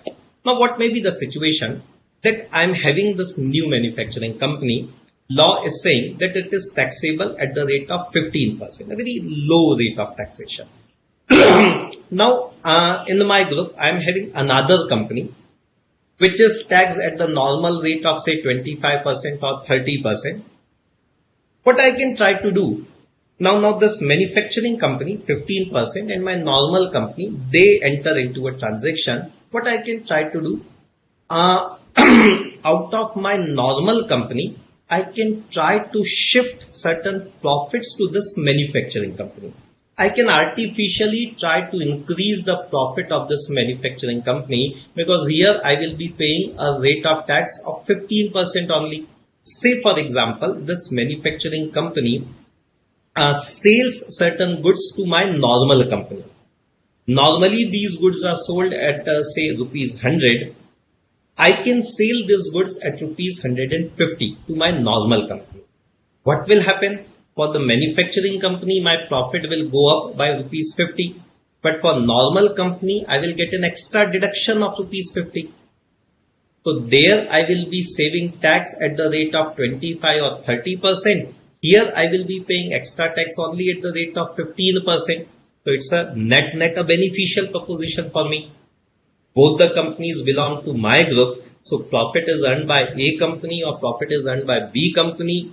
My profit remains same group as a whole. But in A company, the excess profit gets taxed only at 15%. In B company, extra deduction I get, and there I get a tax benefit of 25 or 30%. So to check this proposition, to check this, this artificial adjustment to the profit, they have created a very interesting provision in 115 BAB. When it appears to the assessing officer that because of the close connection between this manufacturing company and any other entity, they have arranged their business affairs in such a manner that this manufacturing company gets more than ordinary profits. They have arranged their affairs in such a manner that manufacturing company gets more than ordinary profits. Okay. Say for example, my manufacturing company is purchasing goods from my another group company. That another group company is taxable at the normal rate. So normally that another group company sells that particular goods at rupees 100. To this manufacturing company, goods are being sold only at rupees 70. So the sale of normal company goes down, the profit of normal company goes down, manufacturing company purchase value gets reduced, profit gets increased, but for manufacturing company, these profits are taxed only at 15%. So the idea is this, that they may arrange their affairs in such a manner that for this manufacturing company, 115 BAB company, extra profits are being generated. Law says, assessing officer shall recalculate your profits and shall recalculate your profits at such a figure which shall be normally earned by you. Assessing officer shall have a full right to question the genuineness of your transaction, to recalculate all your transaction prices, and then whatever he thinks fit that this is the say reasonably correct amount of profit, that profit shall be treated as taxable under section 115 BAB.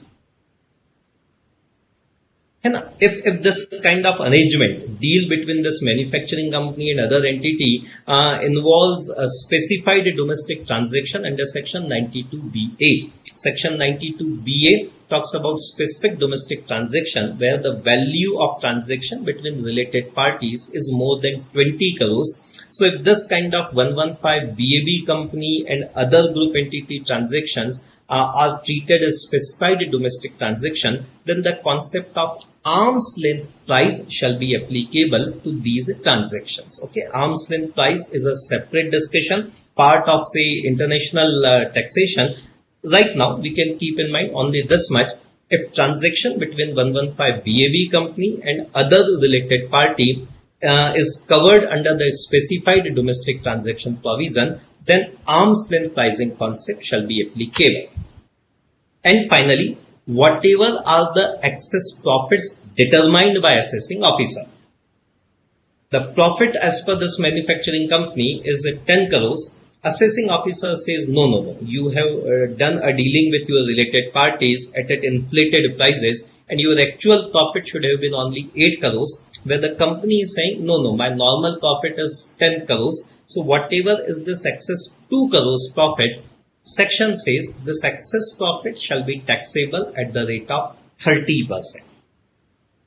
So now with respect to that 115 BAB, we have got a very important concept. Now there are 3 different rates of tax which may be applicable for this 115 BAB company. Normal income from manufacturing and related activities, 15%.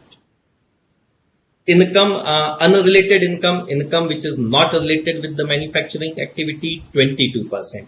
And then this excess profit determined by the assessing officer with respect to transactions with the related party, that excess income is taxable at the rate of 30%. Okay. Section 115 BAB and then section 115 BAA.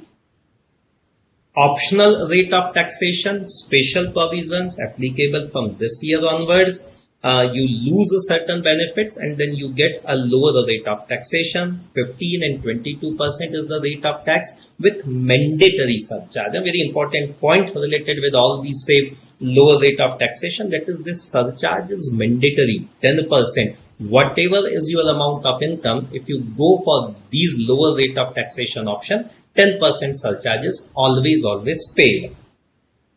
Okay.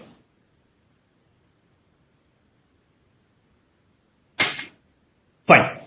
So this completes our second aspect of assessment of companies, special provisions applicable for companies. The second topic, normal rate of taxation and then the special rate of taxation, lower rate of taxation. The third topic which we can cover for the day is a very small kind of provision of a single section.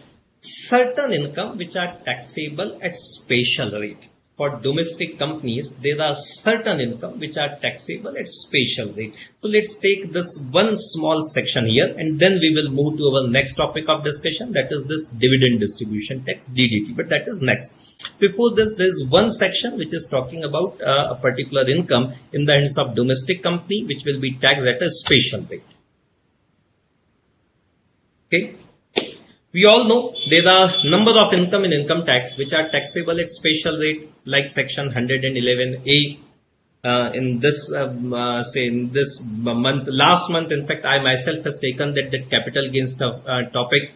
So we have talked about this section 111A, special rate of tax of 15%, section 112A, special long-term capital gains, section 112, all the long-term capital gains, certain income which are taxable at special rate.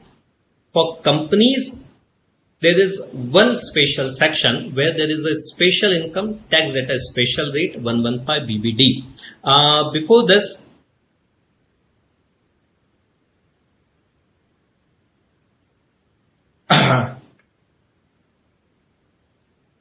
there is one important query I would like to take here. Jay Shrivastava from Delhi. Is marginal relief available in section 115 BAB?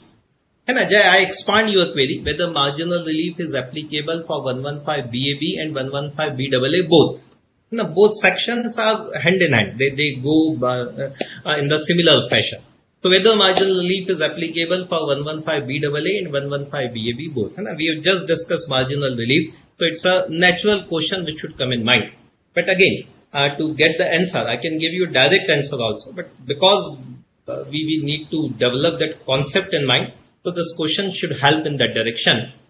See, the marginal relief comes into picture only when your income is marginally above the threshold for surcharge. Okay, now normal threshold for surcharge we have discussed 1 crore, 10 crore. In case of 115 BAA and 115 BAB, there is no threshold kind of thing. The surcharge is applicable from rupee 1 itself. Since there is no threshold, so you cannot have any income before surcharge and income falling post a surcharge limit kind of thing. There is no such situation, and that's why that marginal relief concept is not at all applicable for both of these sections, because it will never come into picture. Mathematically, that will never happen what is the concept applicable for marginal relief that will never get applicable with respect to 115 BAA BAB. So the plain and simple answer is this, that marginal relief is not relevant for 115 BAA BAB. Okay, Vijay Kumar from New Delhi, same query, I have answered it.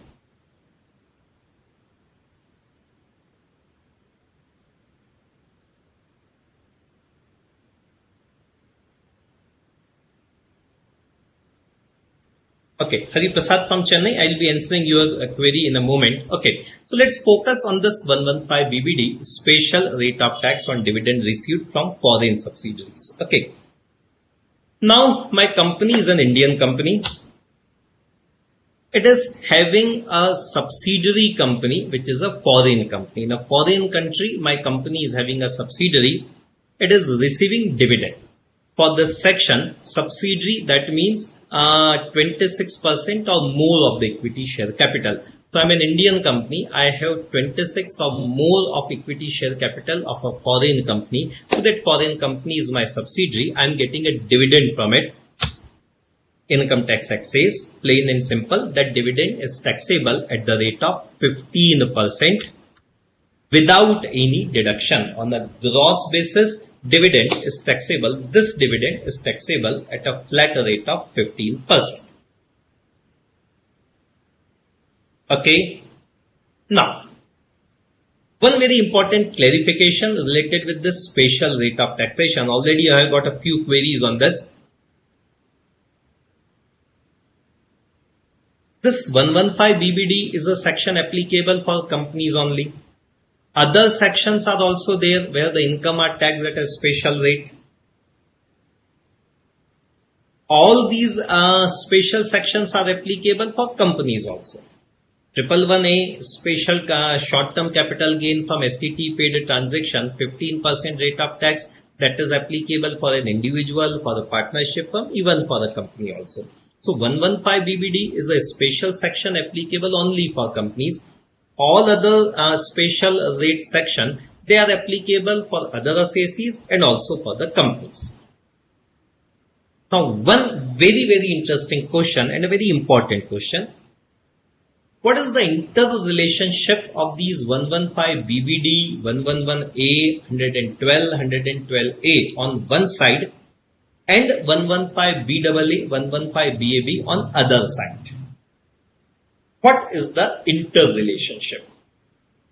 Meaning thereby, if my company goes for this 115 BAA, BAB, then we have that 15%, 22% rate of tax. Then whether these special rate sections shall be applicable or not. I hope I am able to convey the question clearly in your mind. And only those who get question correctly, they will get the answer correctly. Those who have got questions in mind, they will only get the answers.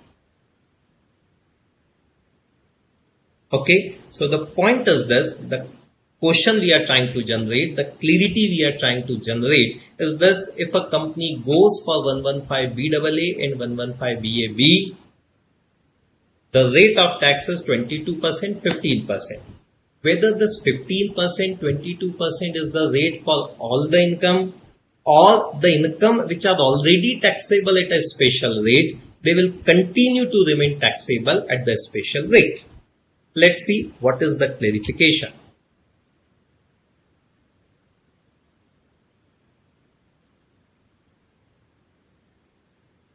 So Hari Prasad from Chennai and some others also, you got answer to your query.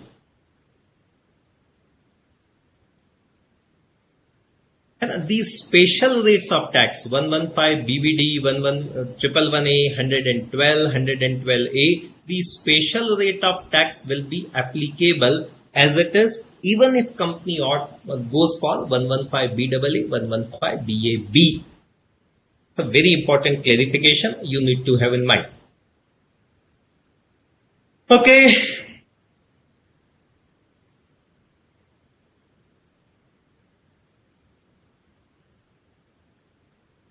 Okay. So now let's move to another say special provision applicable for the companies. the concept of dividend distribution tax, DDT, section 115O of the Income Tax Act. Okay, normal rate of taxes, surcharge and marginal relief, optional rate of taxes, special rate of tax, and now the next part of our discussion is this tax on distributed profit, dividend distribution tax. Another set of special provision applicable with respect to companies. So what is this 1150? A good amount of conceptual clarity we need, and a very good command over some calculations will also involve in this whole discussion. Now the idea is this: whatever profit a company is earning, on that profit company is paying tax. Now Income Tax Act says that when you distribute this profit amongst your shareholders, you declare a dividend. On this dividend, you need to pay an additional income tax. You will immediately say, sir, this is a double taxation. Let it be. This is a double taxation, but this is part of the act. So nobody can help it. Every company has to pay normal income tax on whatever income it is earning, and then a dividend distribution tax on whatever dividend it is declaring to its shareholders. Any amount of dividend declared, distributed or paid by the company, a dividend distribution tax, DDT, is payable. Okay. Now, the calculation part of it. The rate of tax is 15%.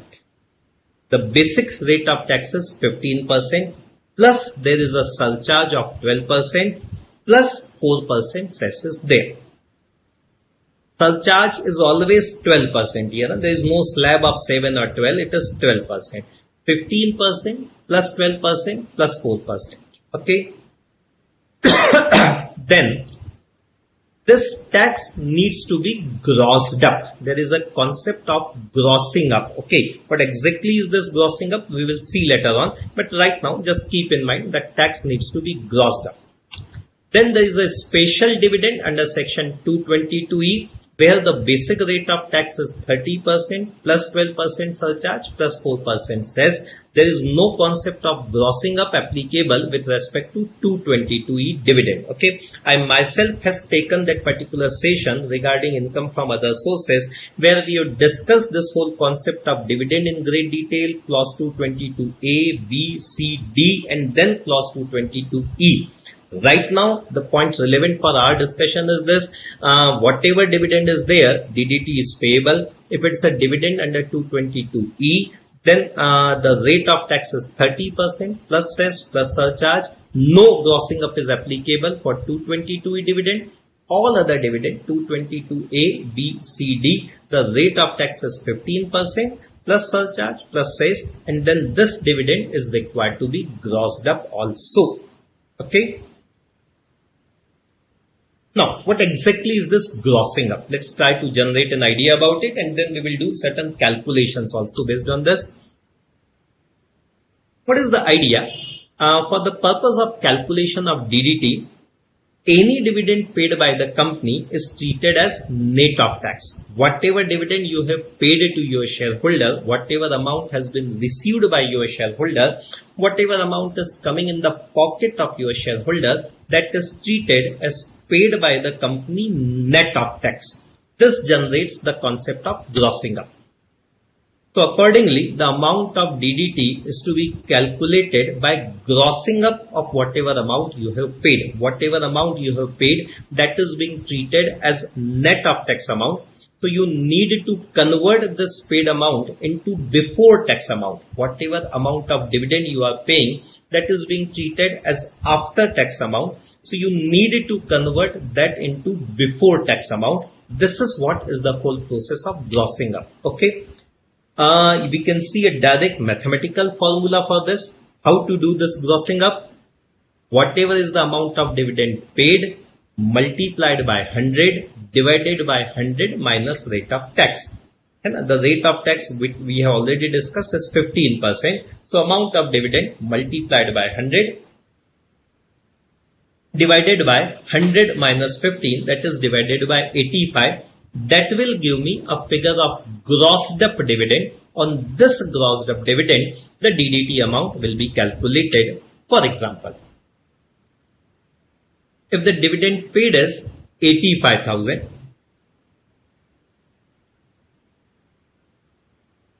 now I need to gross up how much DDT will be payable. To find out the amount of dividend distribution tax, first I need to gross up my dividend paid. I have paid 85,000 to my shareholders. My shareholders have received 85,000. How much DDT I will be paying? I cannot calculate 15% directly of this 85,000. Mind you, I'm repeating myself. I cannot calculate 15% directly of 85,000. 85,000 is the amount paid to my shareholder. Law says it will be treated as after tax amount. I need to convert it into a before tax amount. There is some amount on which tax has been calculated, and then this 85,000 is there, which I have paid it to my shareholder. So I need to gross up this amount. How to do this grossing up? The formula we have already generated. Amount of dividend multiplied by 100 divided by 100 minus rate of tax. So 85,000 multiplied by 100 divided by 85. 1 lakh is my grossed up amount. Now my whole DDT calculation shall be done based on this 1 lakh. My whole DDT calculation shall not be done with respect to 85,000. It shall be done with respect to this 1 lakh. How much will be the DDT in this case? 15% of 1 lakh, 15,000. Then surcharge 12% of that 15,000, that is 1,800. Then cess of 4% on the 16,800. So total DDT payable would have been 17,472. And now mind you, this whole calculation we have done with respect to 1 lakh, not with respect to 85,000. 85,000 actual dividend paid, we have simply grossed up, and on that grossed up amount we have done all the calculations. Now, there is one possible different view available here. And this is income tax, where there is always a possibility of having a different view. At final level, when you are studying income tax, you are supposed to be aware about the alternate view also, unless and until you get a clarification from CBDT or say competent court gives a proper interpretation. We need to keep in mind that there is always another possibility. So with respect to this grossing up, there is another view which is available. Right now, we have done grossing up based on 15% rate of tax. It is possible to take a view that grossing up should be done at the cumulative rate of 15% plus surcharge plus cess. So what we have done right now is 100 minus 15. Alternative view is this, that first I need to calculate the cumulative rate, that is 15% plus 12% of 15% plus 4% of all these. 100 minus that cumulative rate, that should be used for grossing up. That makes the calculation quite cumbersome, quite complicated. But more simpler view is this, that the 15%, the basic rate of tax, that should be used for the purpose of grossing up. My advice to you would be in examination, if this kind of question comes, do the calculation taking 15% as the rate for grossing up, but make a note at the end of your answer. Just make a note. Let examiner get knowledge that you are aware about the other possibility also. You have done the calculation with respect to with respect to say 15%, but you know that there is another possibility also. Okay, so this is how the dividend is required to be grossed up. On that grossed up amount, then the tax calculation is to be done. Okay, let's do a quick calculation based on this.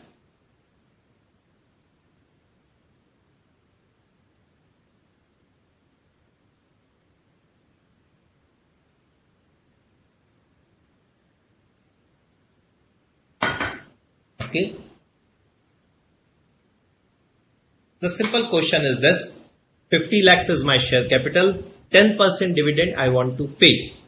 How much DDT shall be payable? Okay, I want to pay 5 lakhs of rupees to my shareholders. For calculating, for finding out amount of DDT, first I need to gross up this 5 lakhs of rupees. I need to gross up. The formula is already discussed. 5 lakhs multiplied by 100 divided by 85. So my grossed up dividend is 5 lakhs 88,235. Okay. Amount of DDT would be 588,235. 15% of this is my basic tax, 88,235. Then 12% of this 88,235, and then cess at the rate of 4%. So my DDT payable would be 1,02,776.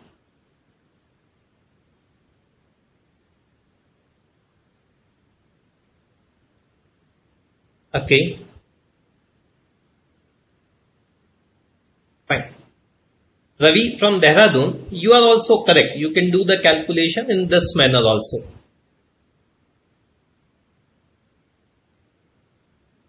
Okay. The concept of grossing up.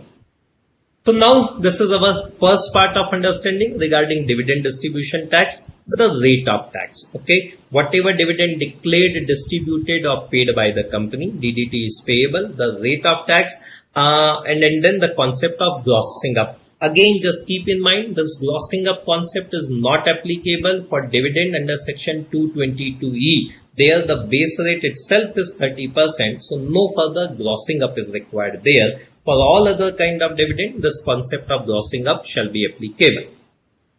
Now, let's discuss other points.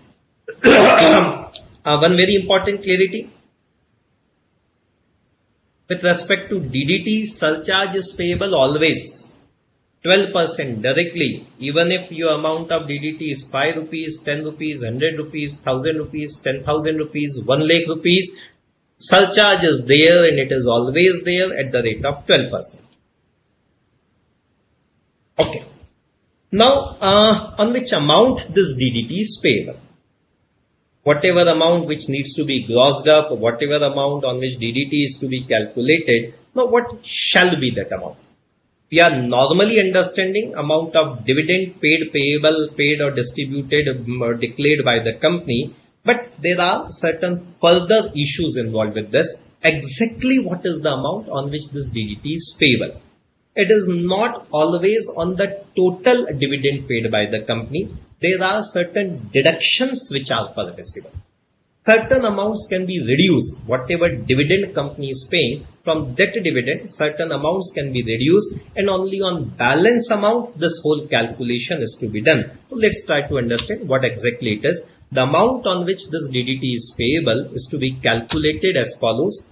My starting point could be the dividend declared, distributed or paid by the company less. Two items I can reduce from this. First is any dividend I have received from my domestic subsidiary where my subsidiary has paid a DDT on such dividend. I have received a dividend from my subsidiary. I am a company paying, say, dividend to my shareholders. I myself is a shareholder in another company. That other company is my subsidiary. So that company is paying dividend to me. On that subsidiary has already paid a DDT. Now law says that whatever dividend I have received from my subsidiary, I can reduce it from my dividend amount in order to calculate my DDT liability. Similarly, dividend received from my foreign subsidiary, where I have paid that tax under section 115 BVD. We have just discussed that section. So if it's a domestic subsidiary, I have received the dividend, domestic subsidiary has paid DDT on it. I have received dividend from my foreign subsidiary on this dividend. I have already paid a tax under section 115 BVD. Then for calculating my DDT liability, I can reduce both of this dividend. Sorry. Okay. The third amount which can be reduced is dividend paid to any person for new pension system trust. One of the shareholder in my company is this new pension system trust. Whatever dividend I am paying to that new pension system trust, I need not to pay DDT on that much dividend. I can pay that dividend and then without paying any DDT, I can pay that dividend to new pension system trust.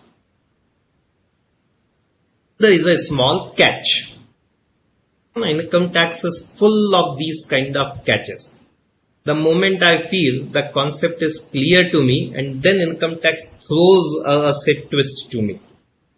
So before you start feeling that now this concept is clearly there in your mind, hold on. One issue where again a common sense approach might create a problem. So one small but a very important clarification.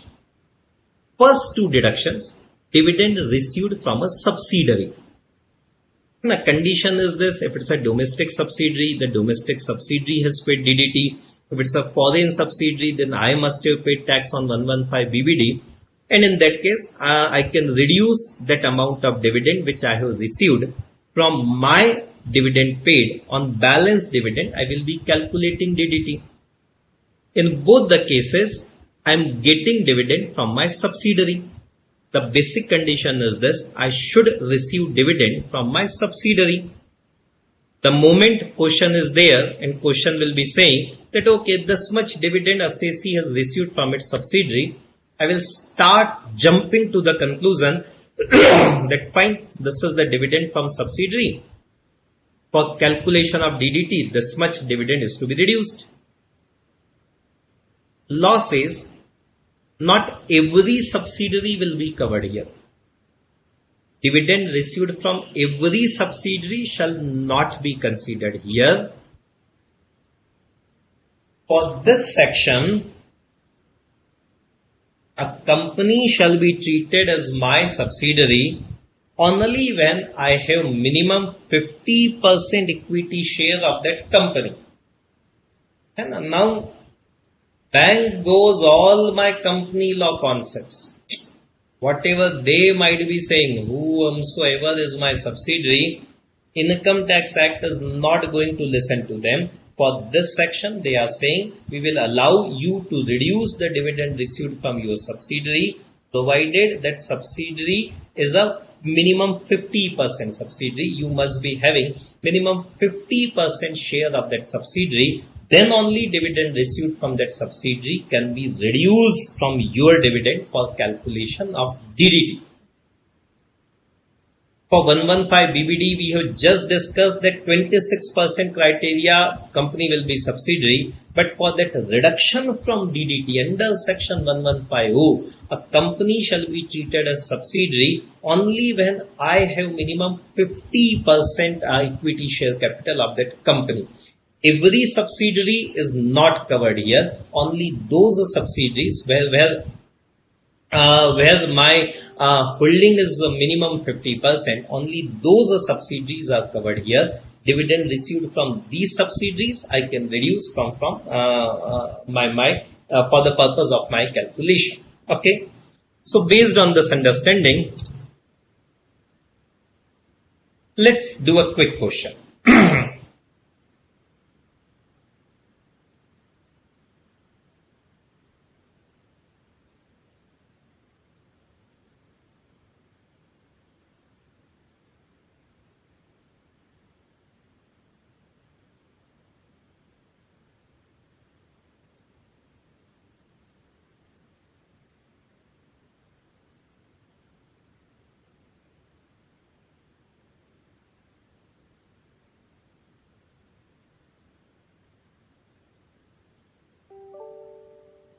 Okay, a quick question for you.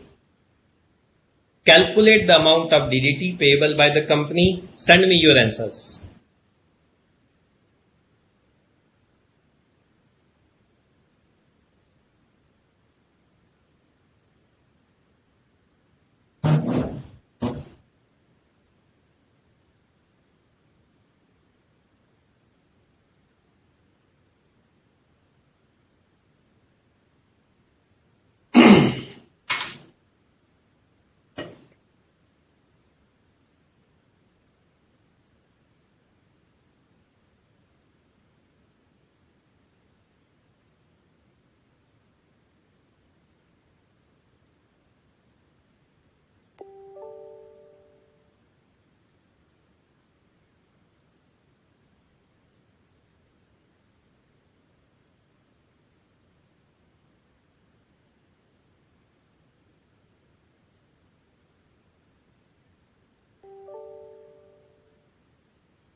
Yeah, first correct answer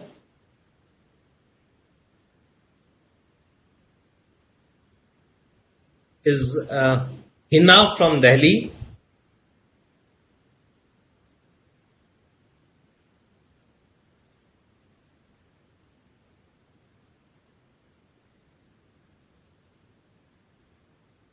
Ravi from Dehradun, please check your answer.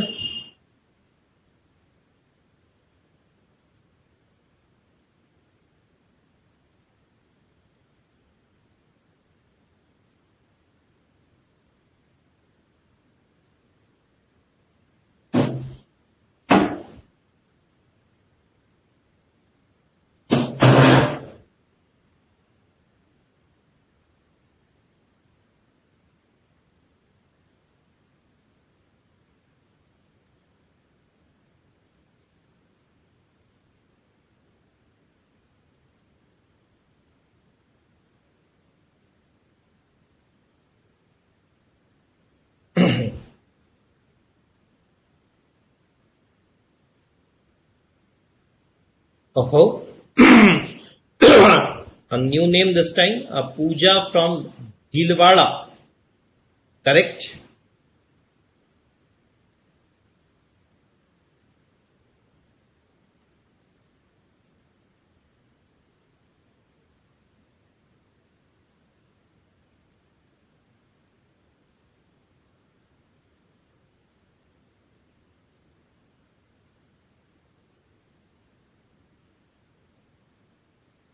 Okay, only two correct answers so far.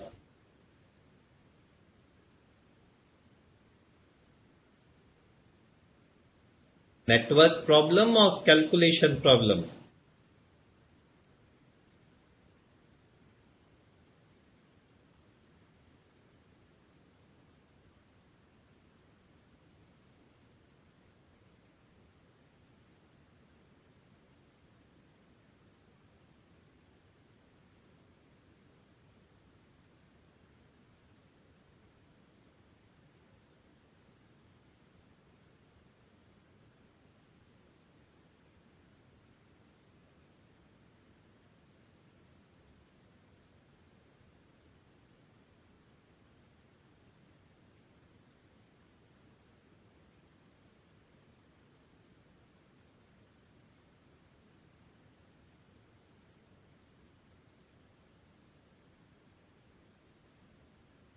Okay, let's see it. I think some confusion is there. We are not getting correct answers.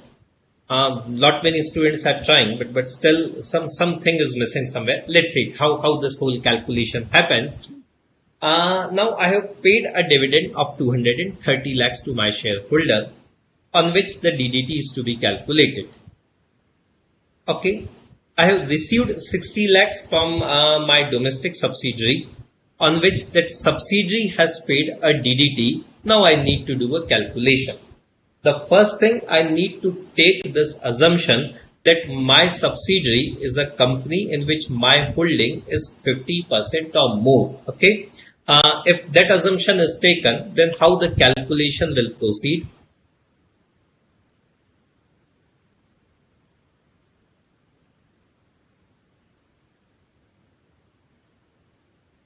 Okay. My total dividend is 230 lakhs. Out of this, I have received 60 lakhs from my domestic subsidiary that I need to reduce. We are taking this assumption that Y Limited subsidiary is a subsidiary where my holding is 50% or more. So whatever dividend I have received from Y Limited, that I will be reducing for calculation of DDT. So the taxable dividend for DDT purposes comes to 170. On this 170, then I need to apply another concept, that is the concept of grossing up. So 170 multiplied by 100 divided by 85, the grossed up dividend comes to 200. On this 200, now I will do the calculation. Beyond this, the calculation is easy. Till this, the concepts were there. Beyond this, now everything is calculation. On 200, 15%, that is 30. On that 30, 12% surcharge, that is 3.6. So total 33.6. On this 33.6, then there is a 4% cess. So total DDT payable is 34.94. There was definitely some kind of network problem. Now I have got lot many answers on my screen giving me this 34.94 as the correct answer. Yes. Okay.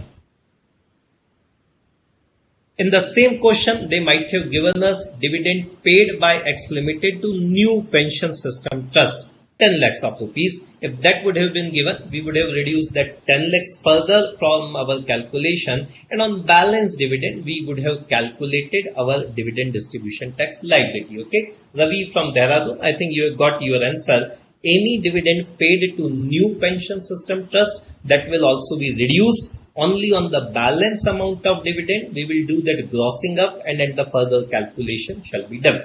So this is what is the say calculation related with the dividend distribution tax, DDT. Okay.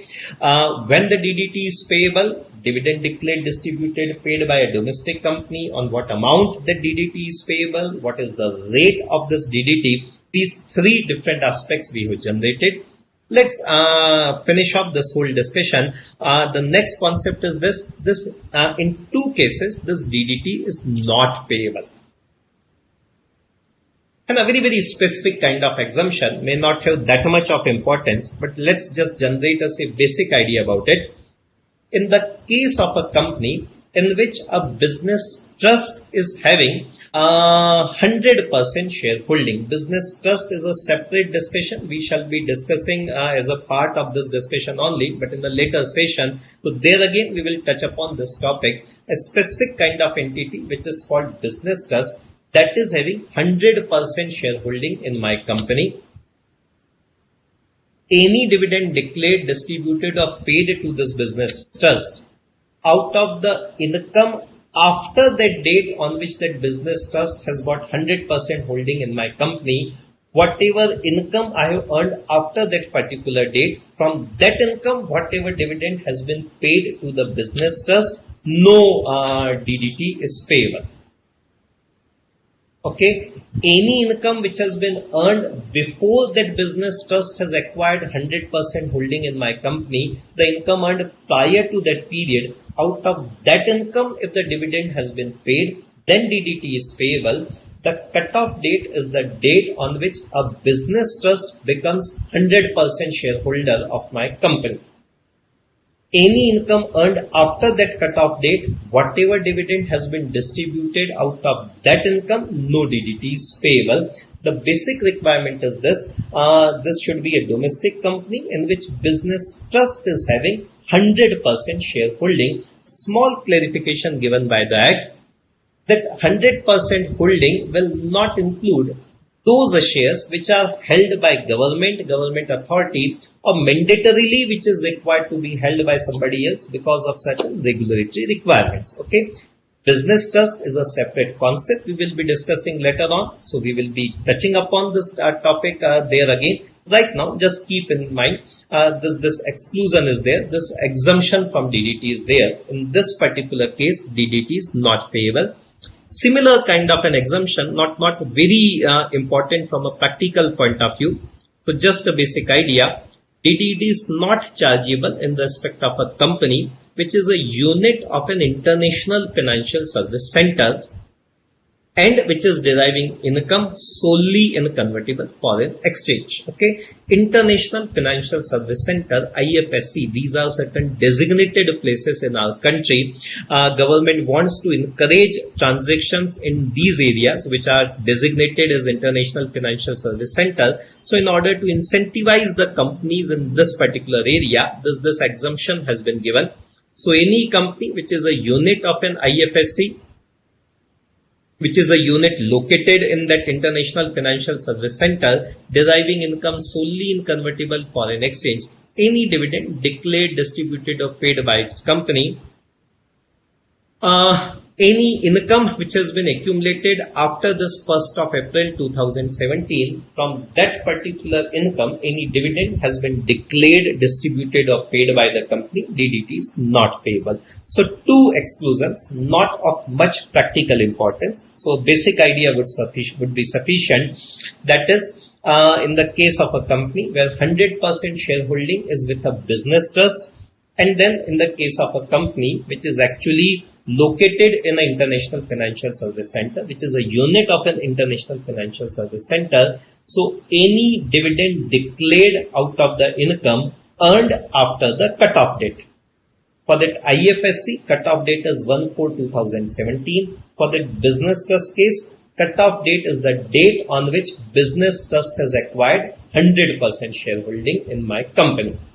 Any income earned after that cutoff date, dividend declared out of that particular income, DDT is not payable. Okay. Some other issues related with the DDT, and then we will wrap up this particular discussion. Some basic clarities. DDT is the additional income tax.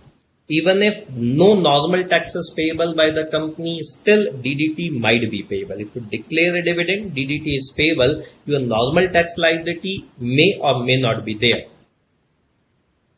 No deduction is allowed in respect of this tax which has been paid by the company. This tax cannot be claimed as a deduction either by the company or even by the shareholder. No deduction shall be available with respect to this DDT. Okay, some procedural aspect related with this DDT. First of all, the DDT is required to be paid within 14 days. My normal tax is required to be paid only after the end of the year, but DDT is required to be paid within 14 days from the date of declaration, distribution or payment of dividend, whichever is earlier. In my AGM, I have declared a dividend. Payment might be done after 15, 20, 30 days, but DDT is payable immediately within next 14 days. Okay, from the date of declaration, distribution or payment, whichever is earlier. In case of interim dividend, sometimes the payment is earlier, the AGM confirmation comes later on. So then the date of payment will become relevant. Whichever is earlier, declaration, distribution or payment, whichever is earlier, 14 days is the window of time within which DDT is to be paid. In case of default, interest at the rate of 1% for every month or a part of the month is payable. And then in case of default, the company and the principal officer of the company shall be treated as assessee in default. Once you are treated as assessee in default, then penalties are applicable, collection recovery procedure gets started. So all this will happen as if there is a default in payment of normal tax. Similar treatment would be there if there is a default in payment of dividend distribution tax. Okay.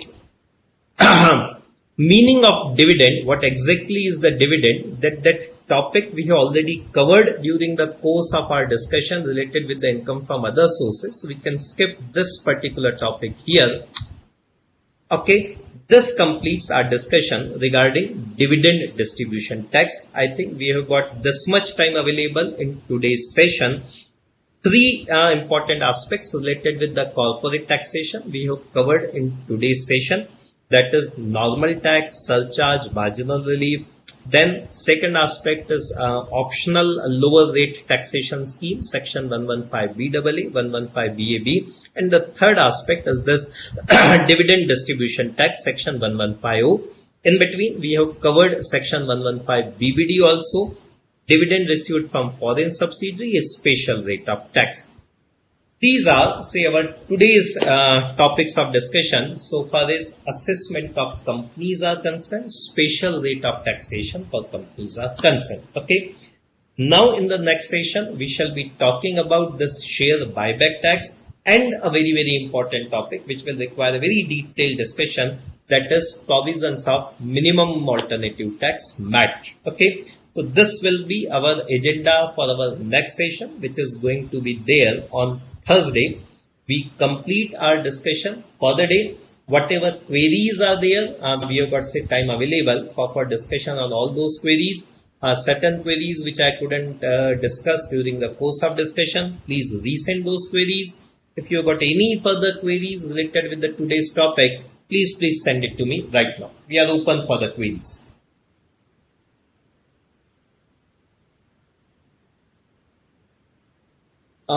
New pension system trust, Ravi from Dehradun. I think I already answered it. Company ops for 115 BAA, BAB, LTCG would be taxable at the special rate. I have answered it yes. 115 BAB, marginal relief, not relevant.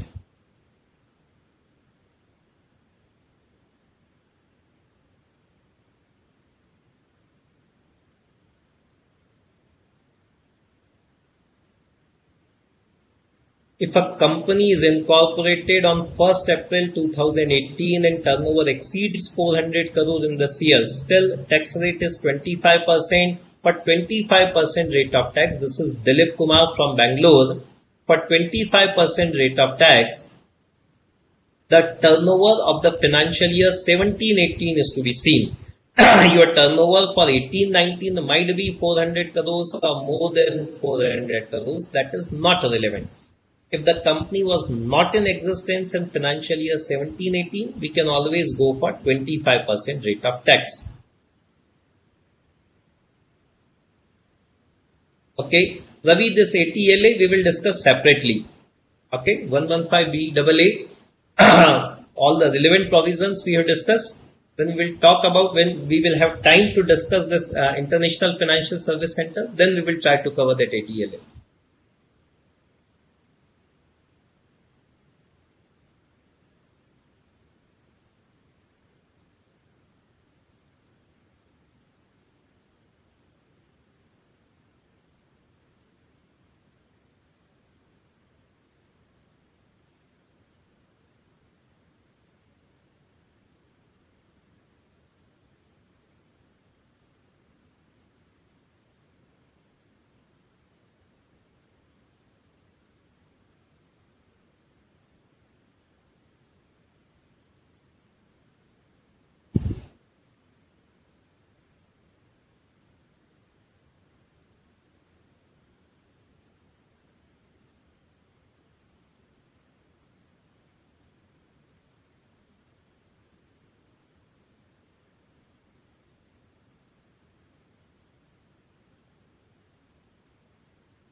Dilip from Bangalore, the answer is no.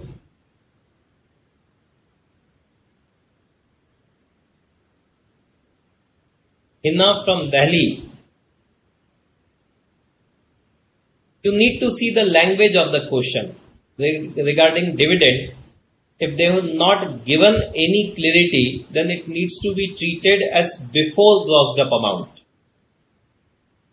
If the amount is already grossed up, then in the question they will say specifically that this is grossed up amount. But in all probability, the question will not give you the grossed up amount.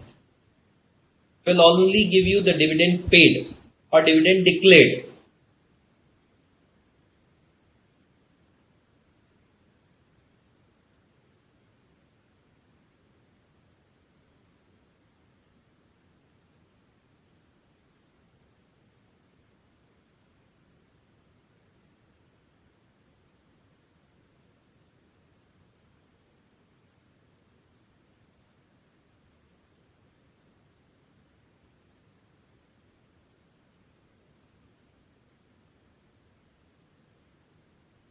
Okay, I think there are no more questions coming up.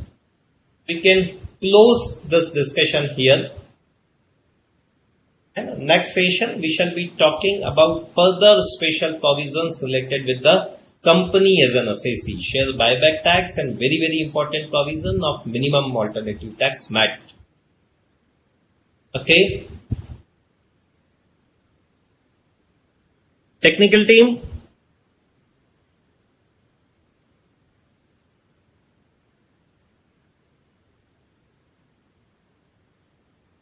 Okay, meanwhile, we have got one more query, Hari Prasad from Chennai. Long-term capital gain is taxable always at the rate of 20%. Normal short-term capital gain taxable at the rate of 22% for 115 BAA. Hari Prasad from Chennai. LTCG always taxable at 20%, or it is 112A LTCG, then taxable at 10%. All other LTCG is 20%. Even if it is 115 BAA, LTCG is 10% or 20% only.